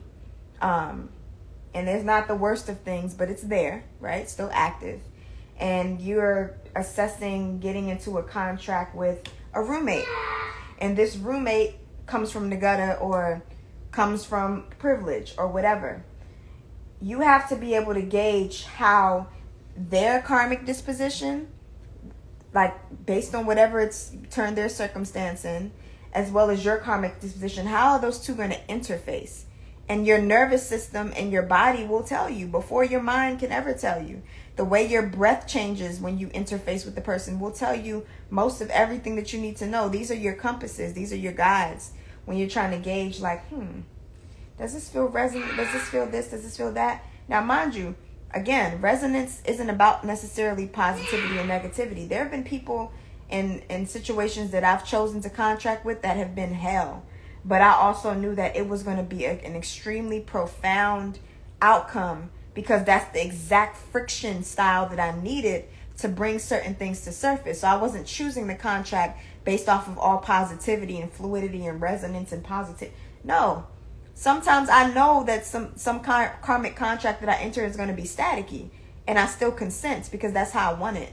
Like, certain themes I really needed to, like, if it's a deeply burrowed theme, I will get the craziest motherfucker in contract with them, because I know they're going to gut me like a fish, and they're going to draw that shit out, and it's going to be so much friction and so much, like, just is going to really clean that shit out.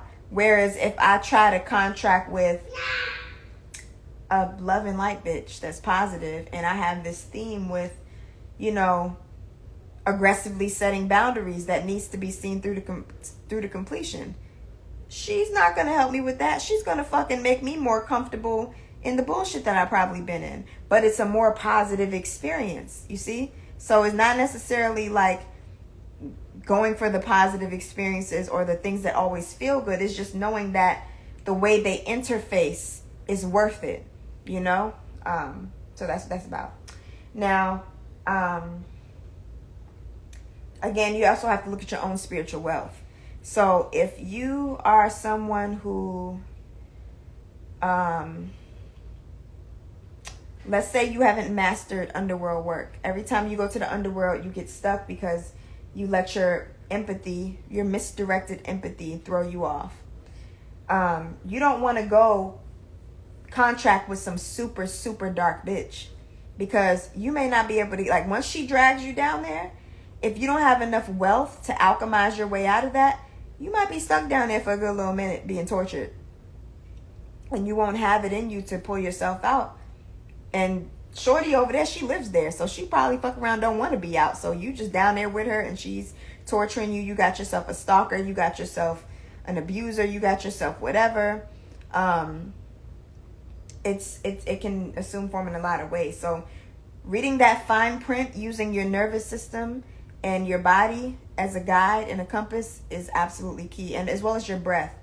A lot of people aren't conscious of their breath, so that's why I say your nervous system and your body, because those things usually set off cues before your breath ends up changing. So if you can't realize that your breath has changed, you'll at the very least feel something in your body or your nervous system, or a karmic interference as per how your nervous system felt.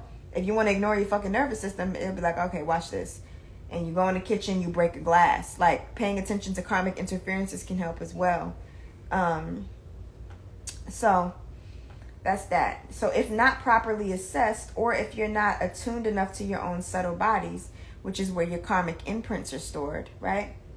And this is why I offer that prana reserve building and breath correction session as well, because and the eye readings, really, because it just kind of gets into the details of what's in your subtle bodies as far as the specifics of karmic imprints. And if you don't really know what that entails, you might unconsciously enter a karmic contract,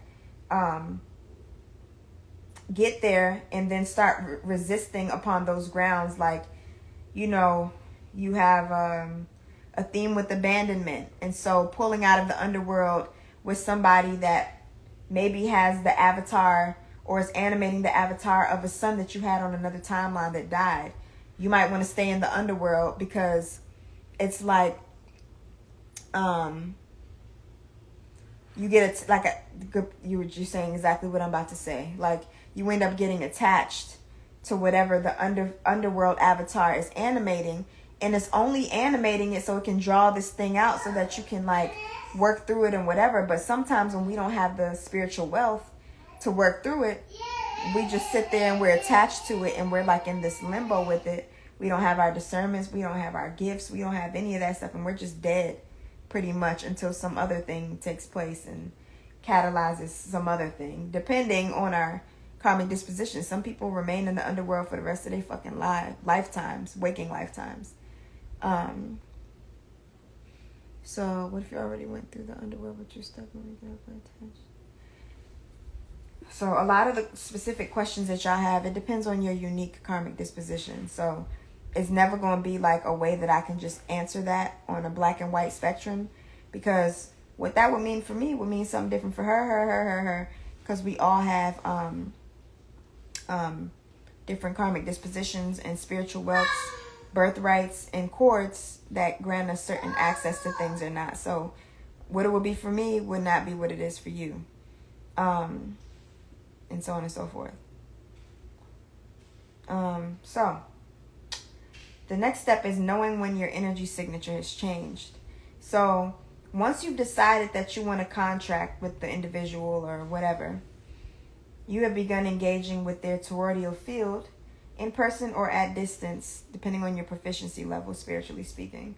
People that were spirits more than they were in vessels often are a lot better at engaging with an individual's toroidal field without having to physically be around them.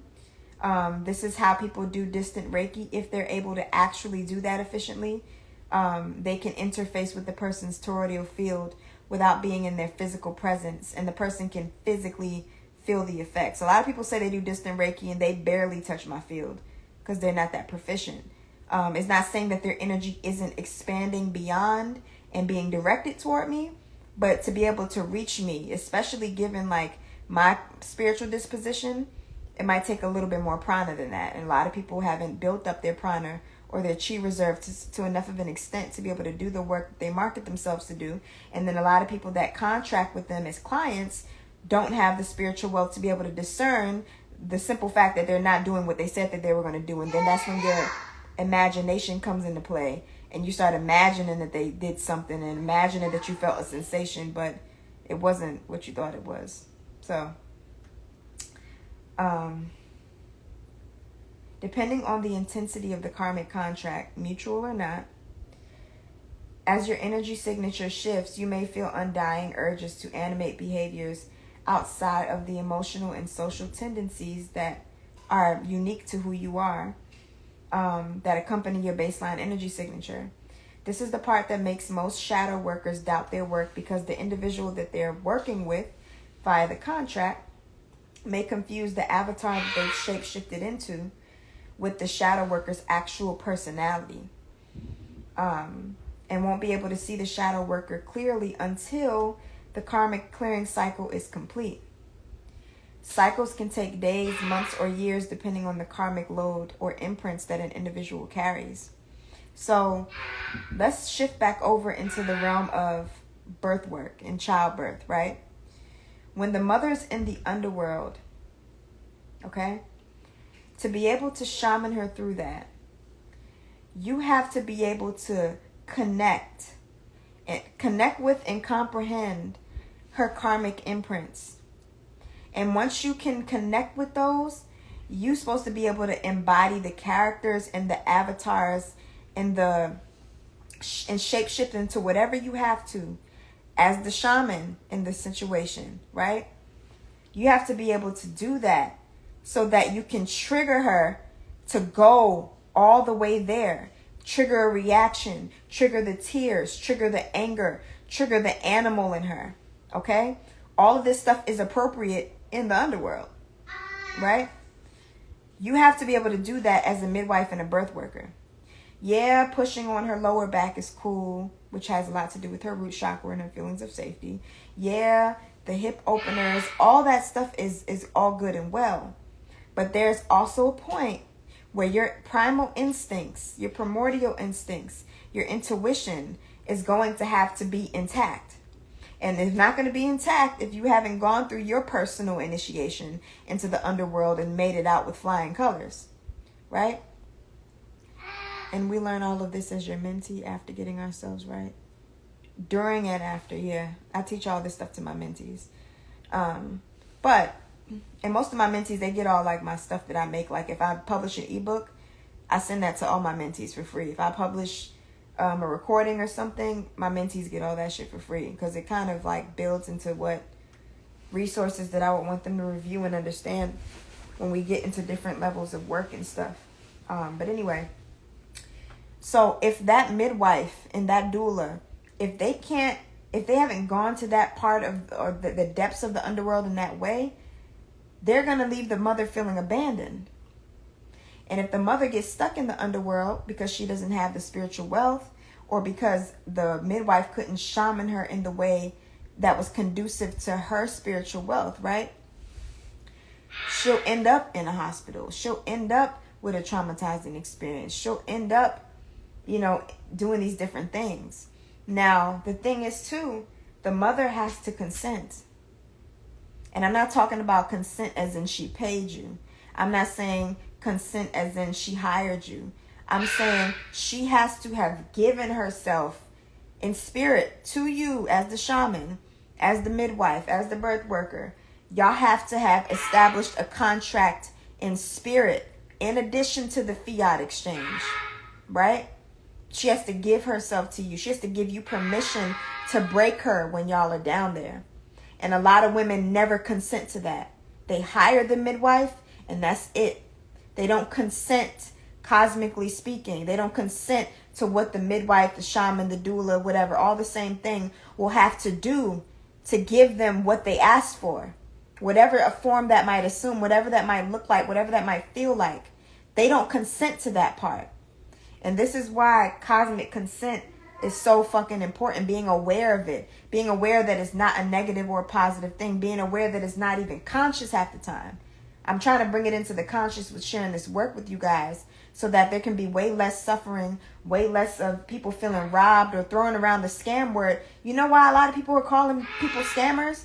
Because they don't fucking assess anything before they do commerce. And now is a lot more trade and work being done between people and others in the spirit realm rather than in the physical realm. And because it's not seen and it can't be measured, all they can do is cry scammer. Because they don't even know what the fuck happened. They don't know that they were spiritually bankrupt and unable to comprehend what the fuck the person was talking about. They don't know that they're dealing with a level 5 shadow worker that knows how to shapeshift into the ugliest, most merciless, gruesome thing that is in your subtle body field to bring it out, to draw it out of you. They don't know that they just hired that type of shadow worker, that they contracted with a shadow worker like that. They don't know. So now they're coming out and they're like, oh, this experience was so traumatizing and he was a narcissist and he fit the narcissist criteria and he narcissist. And I'm just like, but what about you? What about you? So there's a level of accountability and responsibility that has to take place. And like I said, a lot of the karmic consent or the cosmic consent or the spirit to spirit consent, giving that woman, that shaman, that midwife, whomever, that shadow worker, permission to break you, right? And actually having the capacity and the tenacity to submit, because that's a whole nother thing. Don't matter if you paid me. Don't matter if you hired me. Doesn't matter if you think you trust me. Does your spirit actually trust me? If not, you just wasted your money. And that's why both of us have to be responsible, because if I can sense that you don't actually trust me, why am I accepting your fiat? And if you can't actually trust me, why are you hiring me? Where's the disconnect here? There's a disconnect between breath and spirit and instincts that needs to be reestablished before we can keep going into works of this caliber, topics of this caliber, and dealing with actual physical life. We can't be doing this shit. And protesting and all that other shit, that's a part of it if you still got a lot of your contracts on artificial timelines, like I said.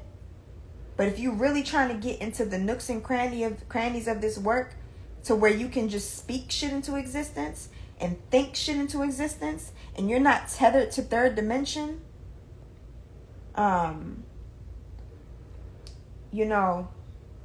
you'll be dealing with artificial constructs for the rest of your journey, maybe. And maybe that's what you want. Maybe that's what you want. Not everybody is built out for this caliber of work. Some people stop at a certain point, and that's just it for this waking life. And that's okay. But what's not okay is it's not because. If you decide to stop somewhere and somebody else wants to keep going, and you want the perks of somebody that would keep going, but you don't want to keep going, that's not cool. So, again, in the realm of childbirth, so to speak, and shadow work, but I was just talking about childbirth, you have to recognize when that midwife, that shadow worker, that karmic advisor, that doula, whomever, is shape-shifting. Then they have to recognize it as well. And there has to be a mutual consent, respect, and trust when that happens. And a lot of times, like, take childbirth out of it. As a shadow worker, that consent is there. But a lot of times if a person is not aware, but they still want to contract you as a shadow worker, which happens to me all of the time, but I usually don't have a mutual karmic resonance with the person, this is when you have to know how to detach. Like your timing has to be impeccable with detaching from the underworld. And midwives have to do that too. Let me give you an example. So my midwife, she said there's going to be a point where we all going to have to walk out the room and leave, and Nikhol going to have to be by herself, and we just going to have to leave her in there. And because I understood this work, I knew exactly what she was talking about. Before, I'd have been like, leave me?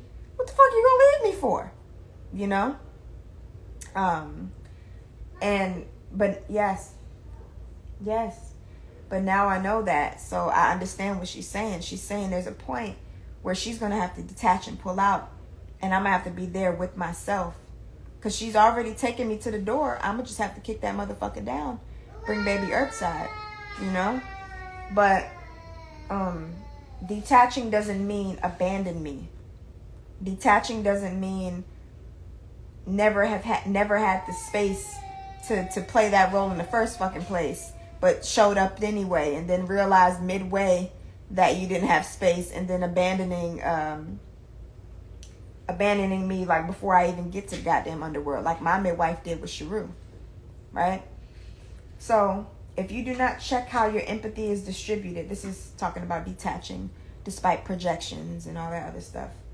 And I'm going to cross-reference it with childbirth and all that stuff. But I'm talking about with shadow work right now. If you do not check how your empathy is distributed within this work from the get-go, right? Because if a midwife is too empathetic or not empathetic at all, that can be of the mother's detriment. And in shadow work, if you're too empathetic or not empathetic at all, that can be to the person that contracted you's detriment as well. Or if you do not efficiently gauge if this person's karma has any resonances with that of your own karma, you might be reluctant to detach because you'll either begin... Mommy? What? Okay, good job. You'll either begin identifying with the work too deeply, or you'll want to coddle the individual, doing them and yourself a huge spiritual disservice and potentially making things hellish for the both of you. So, in this situation, let's talk about it in midwifery and childbirth. So, let's say the midwife, like my midwife with Sharu, she had a baby down her. She's in the underworld with me, and she never dealt with her underworld shit. I'm in the underworld dealing with my shit to bring baby Earthside. She gets down there. She's like, oh no, fuck that. I deliberately did not come here because, no, fuck that. Bye. She leaves. She detaches because of a lack of empathy and a lack of courage and maybe many other things. That can happen. Or she can identify too deeply. And I think this is what happened with my friend at the time who played the role of my doula. I didn't hire her as my doula, but she was identifying and attached to and living her own traumas through my experiences, which was so attached to that of her own karma that what she was trying to do with me wasn't what I needed. It was beautiful, but it wasn't me. That wasn't what I needed. That was what she would have wanted if she was in my situation, but that's not what I needed. So it was like a phantom doula-ship, if you will. Like, she couldn't see me. She only saw herself. And so she was doulaing me, if you will, through the lens of her wounded self. She went to the underworld with me, but she identified too deeply with my karmic imprints to the point where she wasn't able to hold space for me either, even though she had more empathy than that of the latter or the other example that I showed you guys or told you guys about. So she coddled me, and she didn't really empower me at all. Neither of them did. Both of them did totally opposite things, and I actually felt like my doula, or my friend at the time who was playing the role of my doula, she was more, I was like, she did so much, she's the reason that I blah, blah, blah, and you didn't do this because you're supposed to be the midwife and da-da-da-da, but both of them actually did me a disservice because one was too attached, went to the underworld with me and all that, but she was too attached to her own trauma and her own karmic imprints to see mine clearly enough to know when to pull out, to know when to, whatever.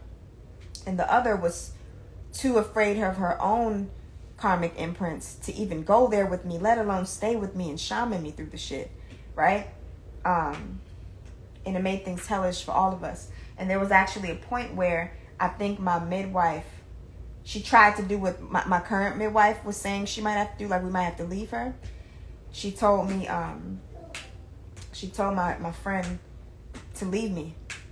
And she was like, leave her alone. Leave her with her partner. This is their stuff that they need to work through. And you don't need to be a part of it. And I was like, oh no, please. Please don't take her. Don't take her from me, please. Because he didn't have the space to show up because we hadn't prepared, And she left me with my son's dad. And at the time, he didn't have that space because we were ill prepared as a unit, really. And I felt so abandoned and so like we were just both not, whether he was the one pregnant or not, he could not show up for me in that space. And I was like begging to have my friend back because I was like, please, I need her here. Like, I can't, please don't leave me with him because not only is he not a woman, but he's somewhere else with it and he's not here. And I need somebody that's going to be here. And even though she was here with me, again, she was projecting her own wounds into my experience. And they weren't really connecting to my real-time needs from an instinctual place. And so that was my midwife's way of, like, trying to shaman me from outside of the underworld. Like, hey, down there, you leave her down there. And you go to come back up here for a second. Leave her down there and you stay with her. Yeah. You go down there, lower the rope. You go down there and you leave them down there in the fire pit for a minute. You come back up, come get some water. That they need to, but didn't go down there with me. Wasn't willing to do that with me. And that was what I hired her for. But I didn't cosmically consent because I didn't have that connection and that trust with her. But because I paid her, that was her way of like doing it without doing it. Like I'm gonna from up here in the earth realm, I'm gonna call into the underworld and try to orchestrate what y'all doing down there. But I ain't going down there. That's pretty much what my midwife did with Sharu. And I remember just being like, bitch, you supposed to be down here with me. Like, even if that means you gotta leave after, at least the fuck come down here and do something. How you gonna be trying to orchestrate what's going on down here? If we down here, let us do what we doing down here. Don't try to take the little bit of alchemical resources I have away from me, and your ass ain't even willing to, you know what I'm saying? So it was bizarre. But that's what she did. And a lot of midwives are doing it, and I find it quite disgusting. They don't have the tenacity or the spiritual wealth or having gone through the initiation required to be able to shaman a mother, let alone themselves, through birth. And they keep calling themselves midwives. Mama, go be an OBGYN. In essence and principle, you are an OBGYN. I don't give a fuck if you're willing to do a home birth or whatever. In essence, in spirit, you are an OBGYN. I don't care if you'll do a home birth. These bitches be so ready, be quick to send you to the hospital. And I'm like, so what's the point? Why do you even call yourself that? Don't stop calling yourself that. Stop marketing yourself as that. Just stop that altogether. There's a lot of midwives and doulas that are super artificial, super Western, if you will, and just have too many contracts open on artificial timelines to be offering anybody anything in the realm of birth, death, anything. Because you're to contract with the land of the dead. And the thing is, that's fine. But you also have to have just as much acquired wealth or a better ratio, if you will, with the land of the living.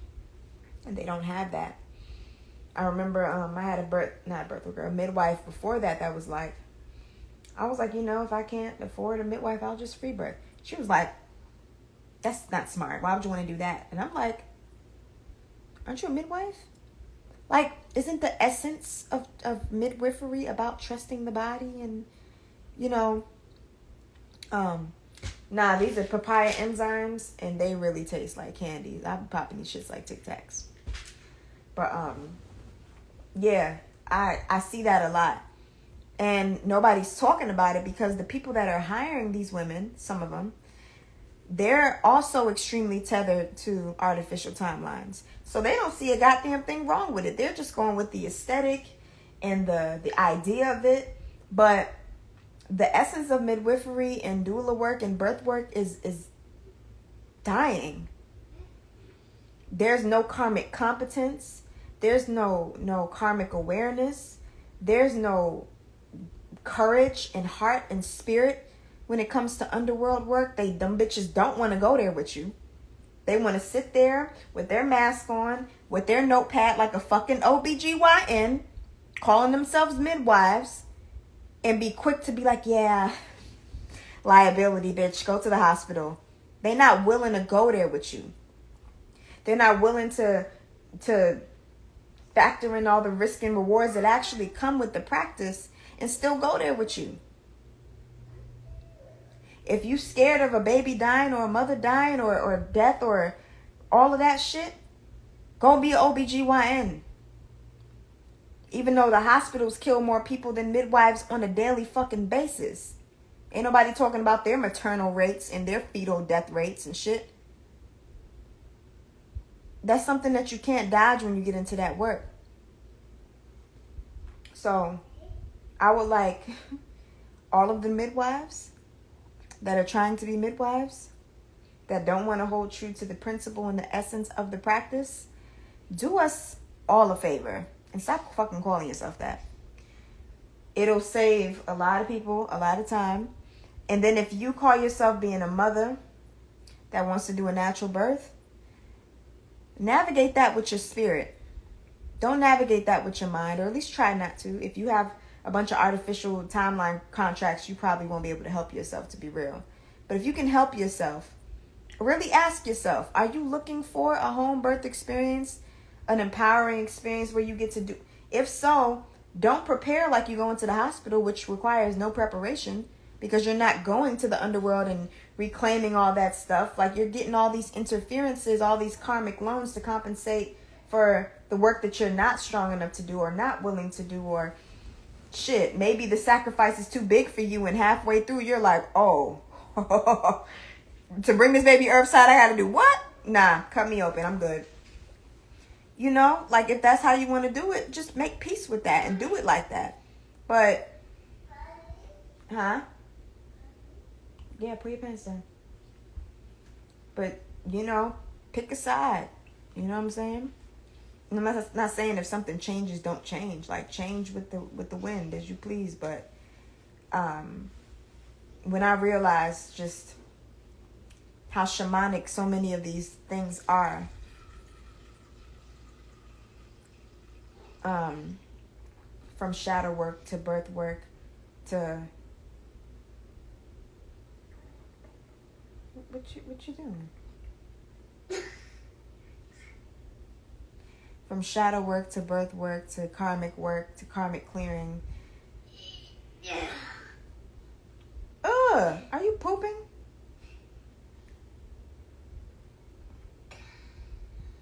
It's not funny.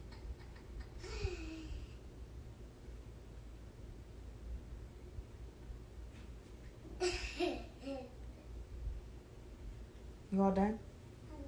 Put your pants up.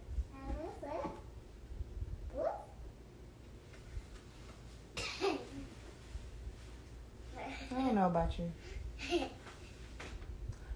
Now fix your underwear. That's ridiculous. Yeah, fix it, please. Is it? Yes.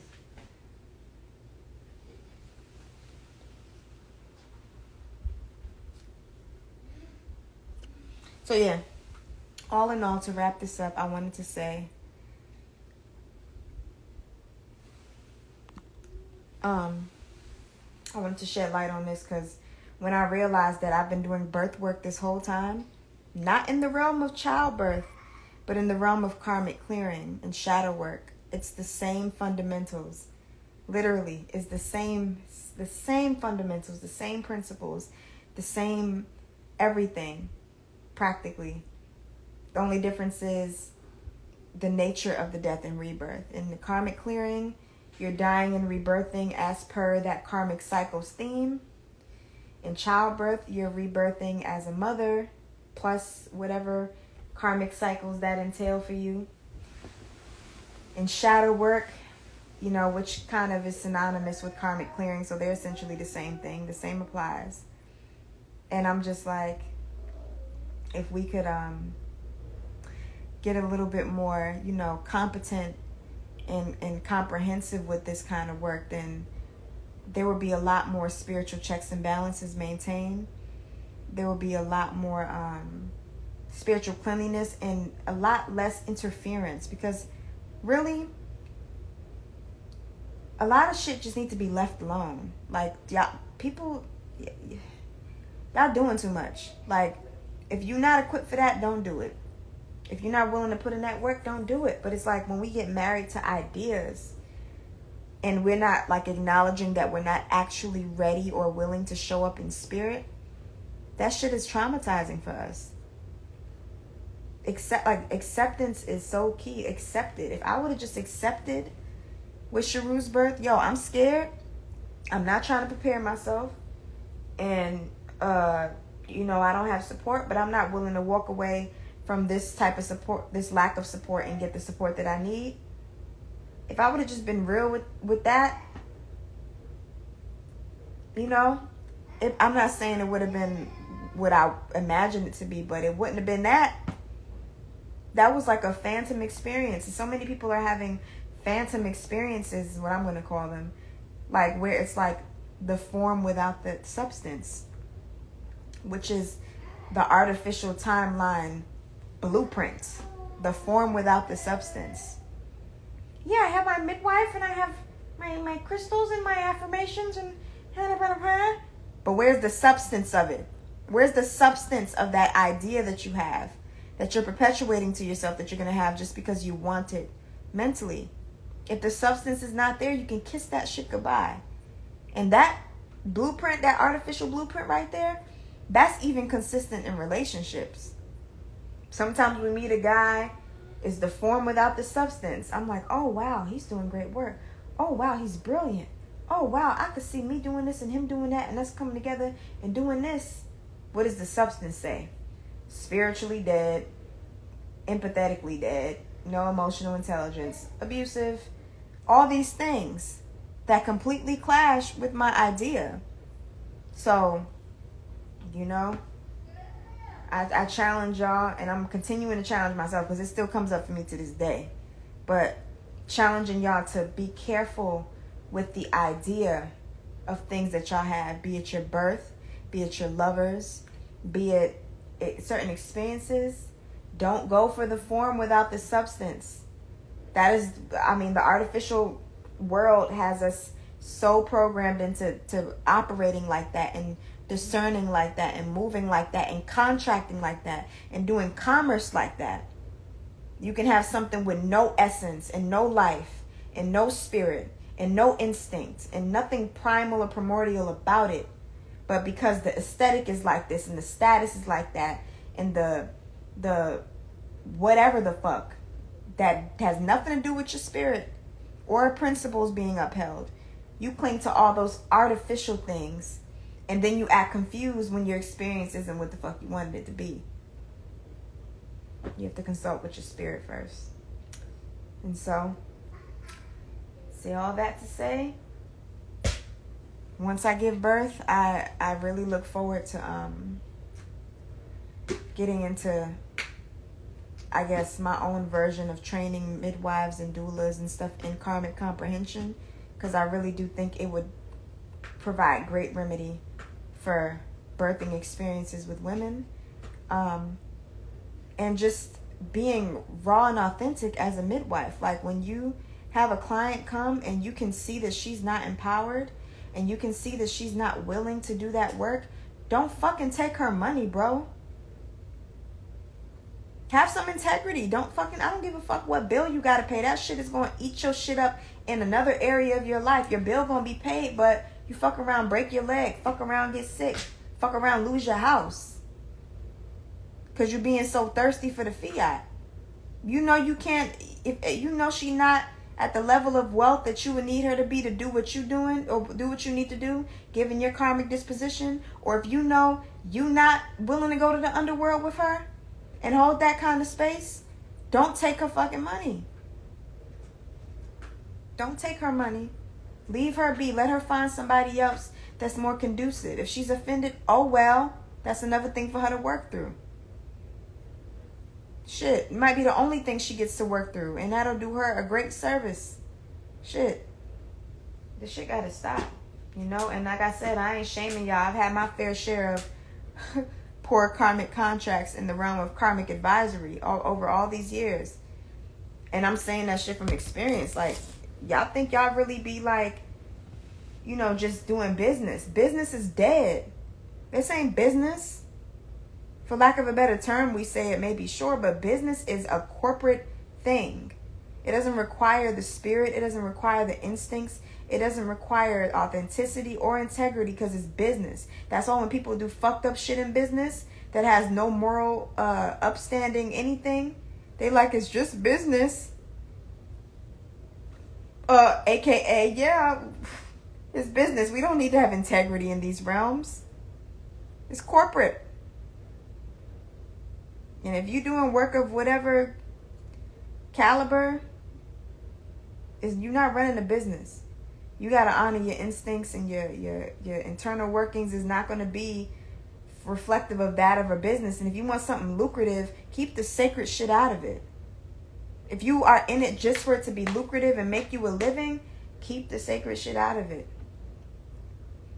Or do better with your checks and balances. Like, learn how to say no to fiat. I don't give a fuck how much it is. If the shit feels wild, if it feels like you biting off more than you could chew, don't do it. You're going to pay for that shit later. And especially if you got a mother with a fucking child in her womb, god damn. Like, if you can't do the work that you claim that you do, don't take her and her child in. What's wrong with y'all? Like, that shit is ruthless if you really think about it. If a bitch signing for an OBGYN, fine. She's signing up for an OBGYN. In the fine print, that shit says everything you needed. You already know what you're signing up for. Not saying that your spiritual wealth might not grant you a more pleasant experience, but if you don't have that, don't expect no shaman out of no OBGYN. If you don't have that spiritual wealth, don't expect that. And follow the omens. You go into an office and the people don't honor you and recognize you and treat you like shit, you don't got to go protest.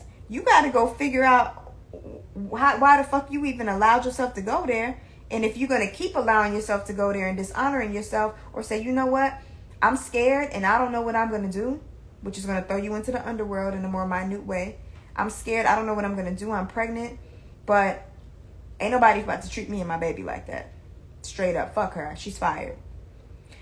Well, what are you going to do? You give birth? I don't know what I'm going to do, but I ain't dealing with that shit. And you sacrifice that hoe and you get better. Truly sacrifice her. Let her go.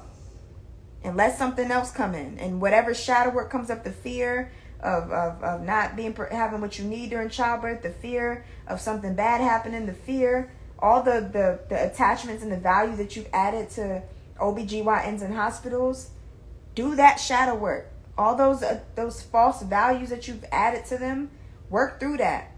And if you work through that, you fuck around and manifest something that is aligned with your values. But not without that fucking sacrifice.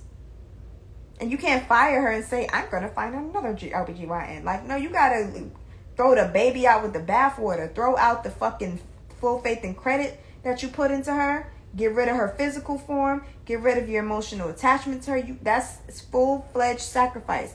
Get rid of the hoe altogether. If you really want to make space for what you feel that aligns with your spirit and stuff. And then make sure you're getting your spirit right. Because a lot of y'all be like, that don't align with my spirit. A lot of y'all spirits be fucked up. Y'all be breathing shallow. Y'all in survival mode. You don't know what the fuck.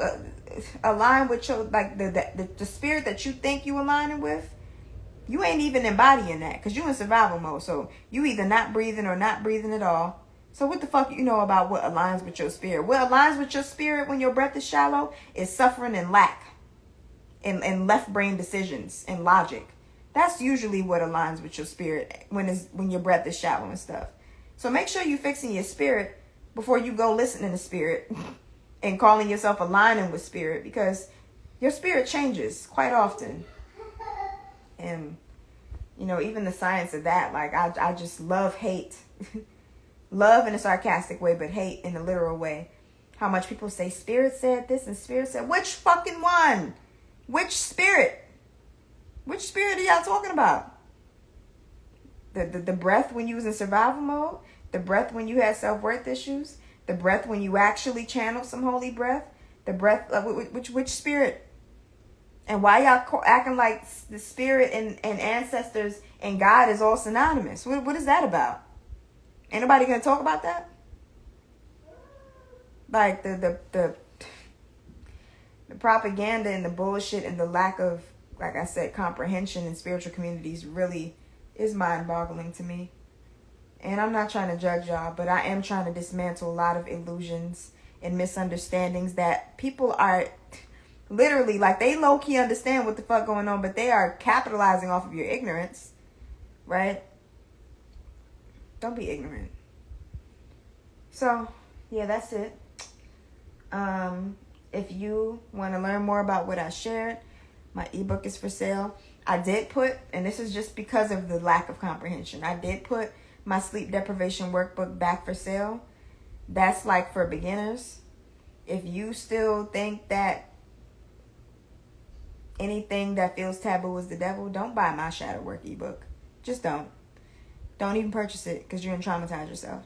But if you're a beginner and you still think that, like I said in one of my posts, the sleep paralysis demon is coming to get you, then the sleep deprivation workbook is probably somewhere that would be more appropriate for you to start, because it teaches you about the different type levels of consciousness and pattern recognition and primal instincts and the subconscious, just for a beginner level. And it has accompanying exercises, understanding what sage actually does versus thinking that sage is clearing your space. This is that artificial timeline blueprint bullshit that I'm talking about. Thinking that the bundle of sage is doing some shit, as if it's not the sage that's triggering you to change your breath, which is then triggering you to transform your whole space with your energy, because your spirit has changed. So the spirit is what dictates everything first, not the other way around. It talks about that. That book is called Sleep Deprivation Workbook, A Journey Through the Fabric of Reality. The other ebook that I was reading from this entire live is Intro to Understanding Life as a Shadow Worker. Energy signatures, shape-shifting, and underworld work. That is not for beginners. Do not buy that shit. If you still think shadow work is journal prompting and talking about your triggers and the things that make you uncomfortable, do not buy that book, please. If you want to get into breath correction and building your prana, building your spiritual wealth, and taking your stagnant karmic imprints off of pending and getting them back into motion by correcting your breath, I do still offer my prana reserve building session. I'm still getting through shit tons of eye readings per usual. That never stops. I don't offer the fulfillment code anymore. I'm in my last round right now. If you want an eye reading, I don't offer them to the general public. It has to be through my bloodline clearing bundle, which is, it comes with all the karmic clearing stuff. So you wouldn't have to purchase a breath correction session in addition to that. But that's for your family. I have like packages for like a mother, father, and baby, or a mother with 3 kids as single, or just a mother with 1 kid, or just a woman. But not just no father, or not just no random just person that's just trying to, no, it's for clearing bloodline karma.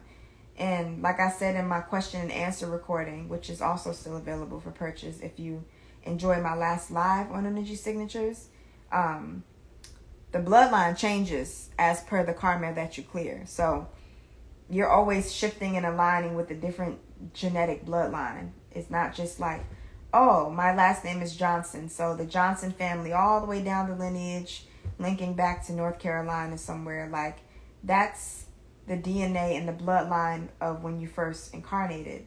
But after you do tons of spiritual work and DNA activation and blood cleansing and energy signature changing, that fuck around and ain't your bloodline. That fuck around and not be your bloodline anymore.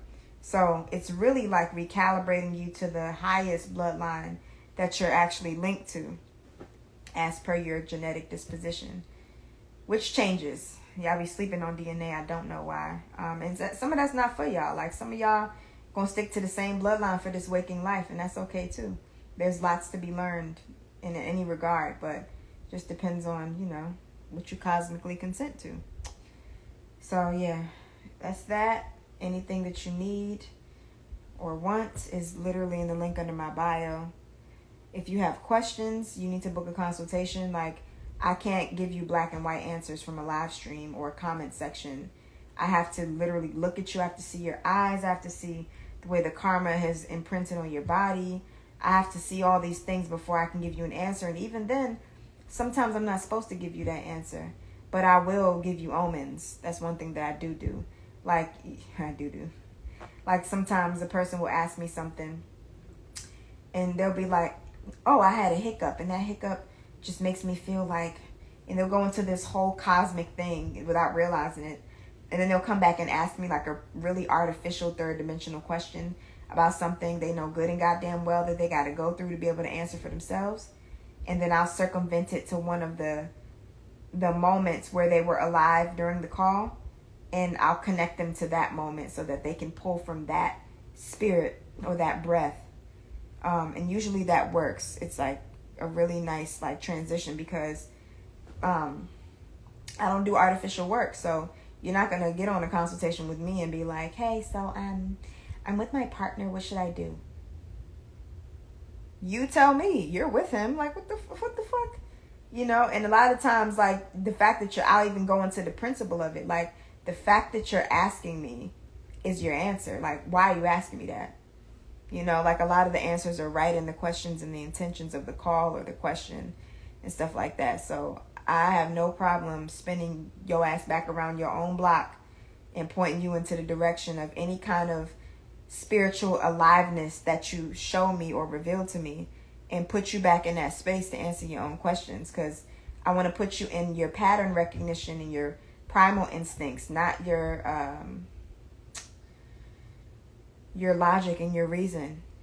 So that's a little bit of like the shamanic stuff I do in consultations. But don't think you're about to send me 70 voice memos and 90 messages in my DMs and I'm going to answer you. It's been years. I already done told you I don't work like that. That's crazy. It's absurd. And it's parasitic. Like, y'all can't be doing that. And I'm already doing a lot being pregnant. So just consider that I'm pregnant. Like, some of y'all, I know I be looking like Superwoman sometimes. But y'all niggas gotta chill. I'm still pregnant. Like, I still be having to drop out and not answer and acknowledge any of you people because y'all be tripping. Y'all don't have no regard for people sometimes. And it's not even to say y'all as in all of y'all. Like, Instagram is a cesspool for the entire vibrational spectrum, which is fucked up, but it is what it is. So people from all walks of density and lightness get to inhabit one space. It's actually bizarre. And so that comes with its own, you know, pile of bullshit. So I was more so talking about the people that are maybe on the denser spectrum, you know, living the corpsey life. Yeah, try to keep that with the corpsey people. Like, why do you want to come to the land of the living? Why don't you go to the people that are doing the aesthetic performance thing that y'all like? Why do you want to come over here where everything is real and raw and alive and not capping and not perpetuating nonsense? Go to where, you know, is more comfortable for you. But I also get it. Like, people don't want to be dead inside. So when they see somebody riled up or turnt or speaking about rare topics and stuff, even if they're not willing to show up and do the work, they still want to taste that. You know, it's like looking at the fucking fountain of life and then seeing this dry shit that you've been invested in.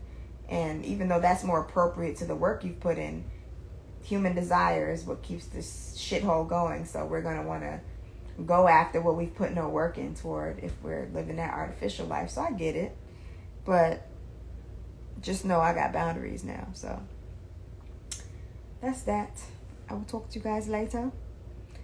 And if you have a brief question, feel free to DM me. But I hope that this was able to unlock and bring proper context and perspective to a lot of topics that I think people are not doing a service to, or doing a huge disservice to.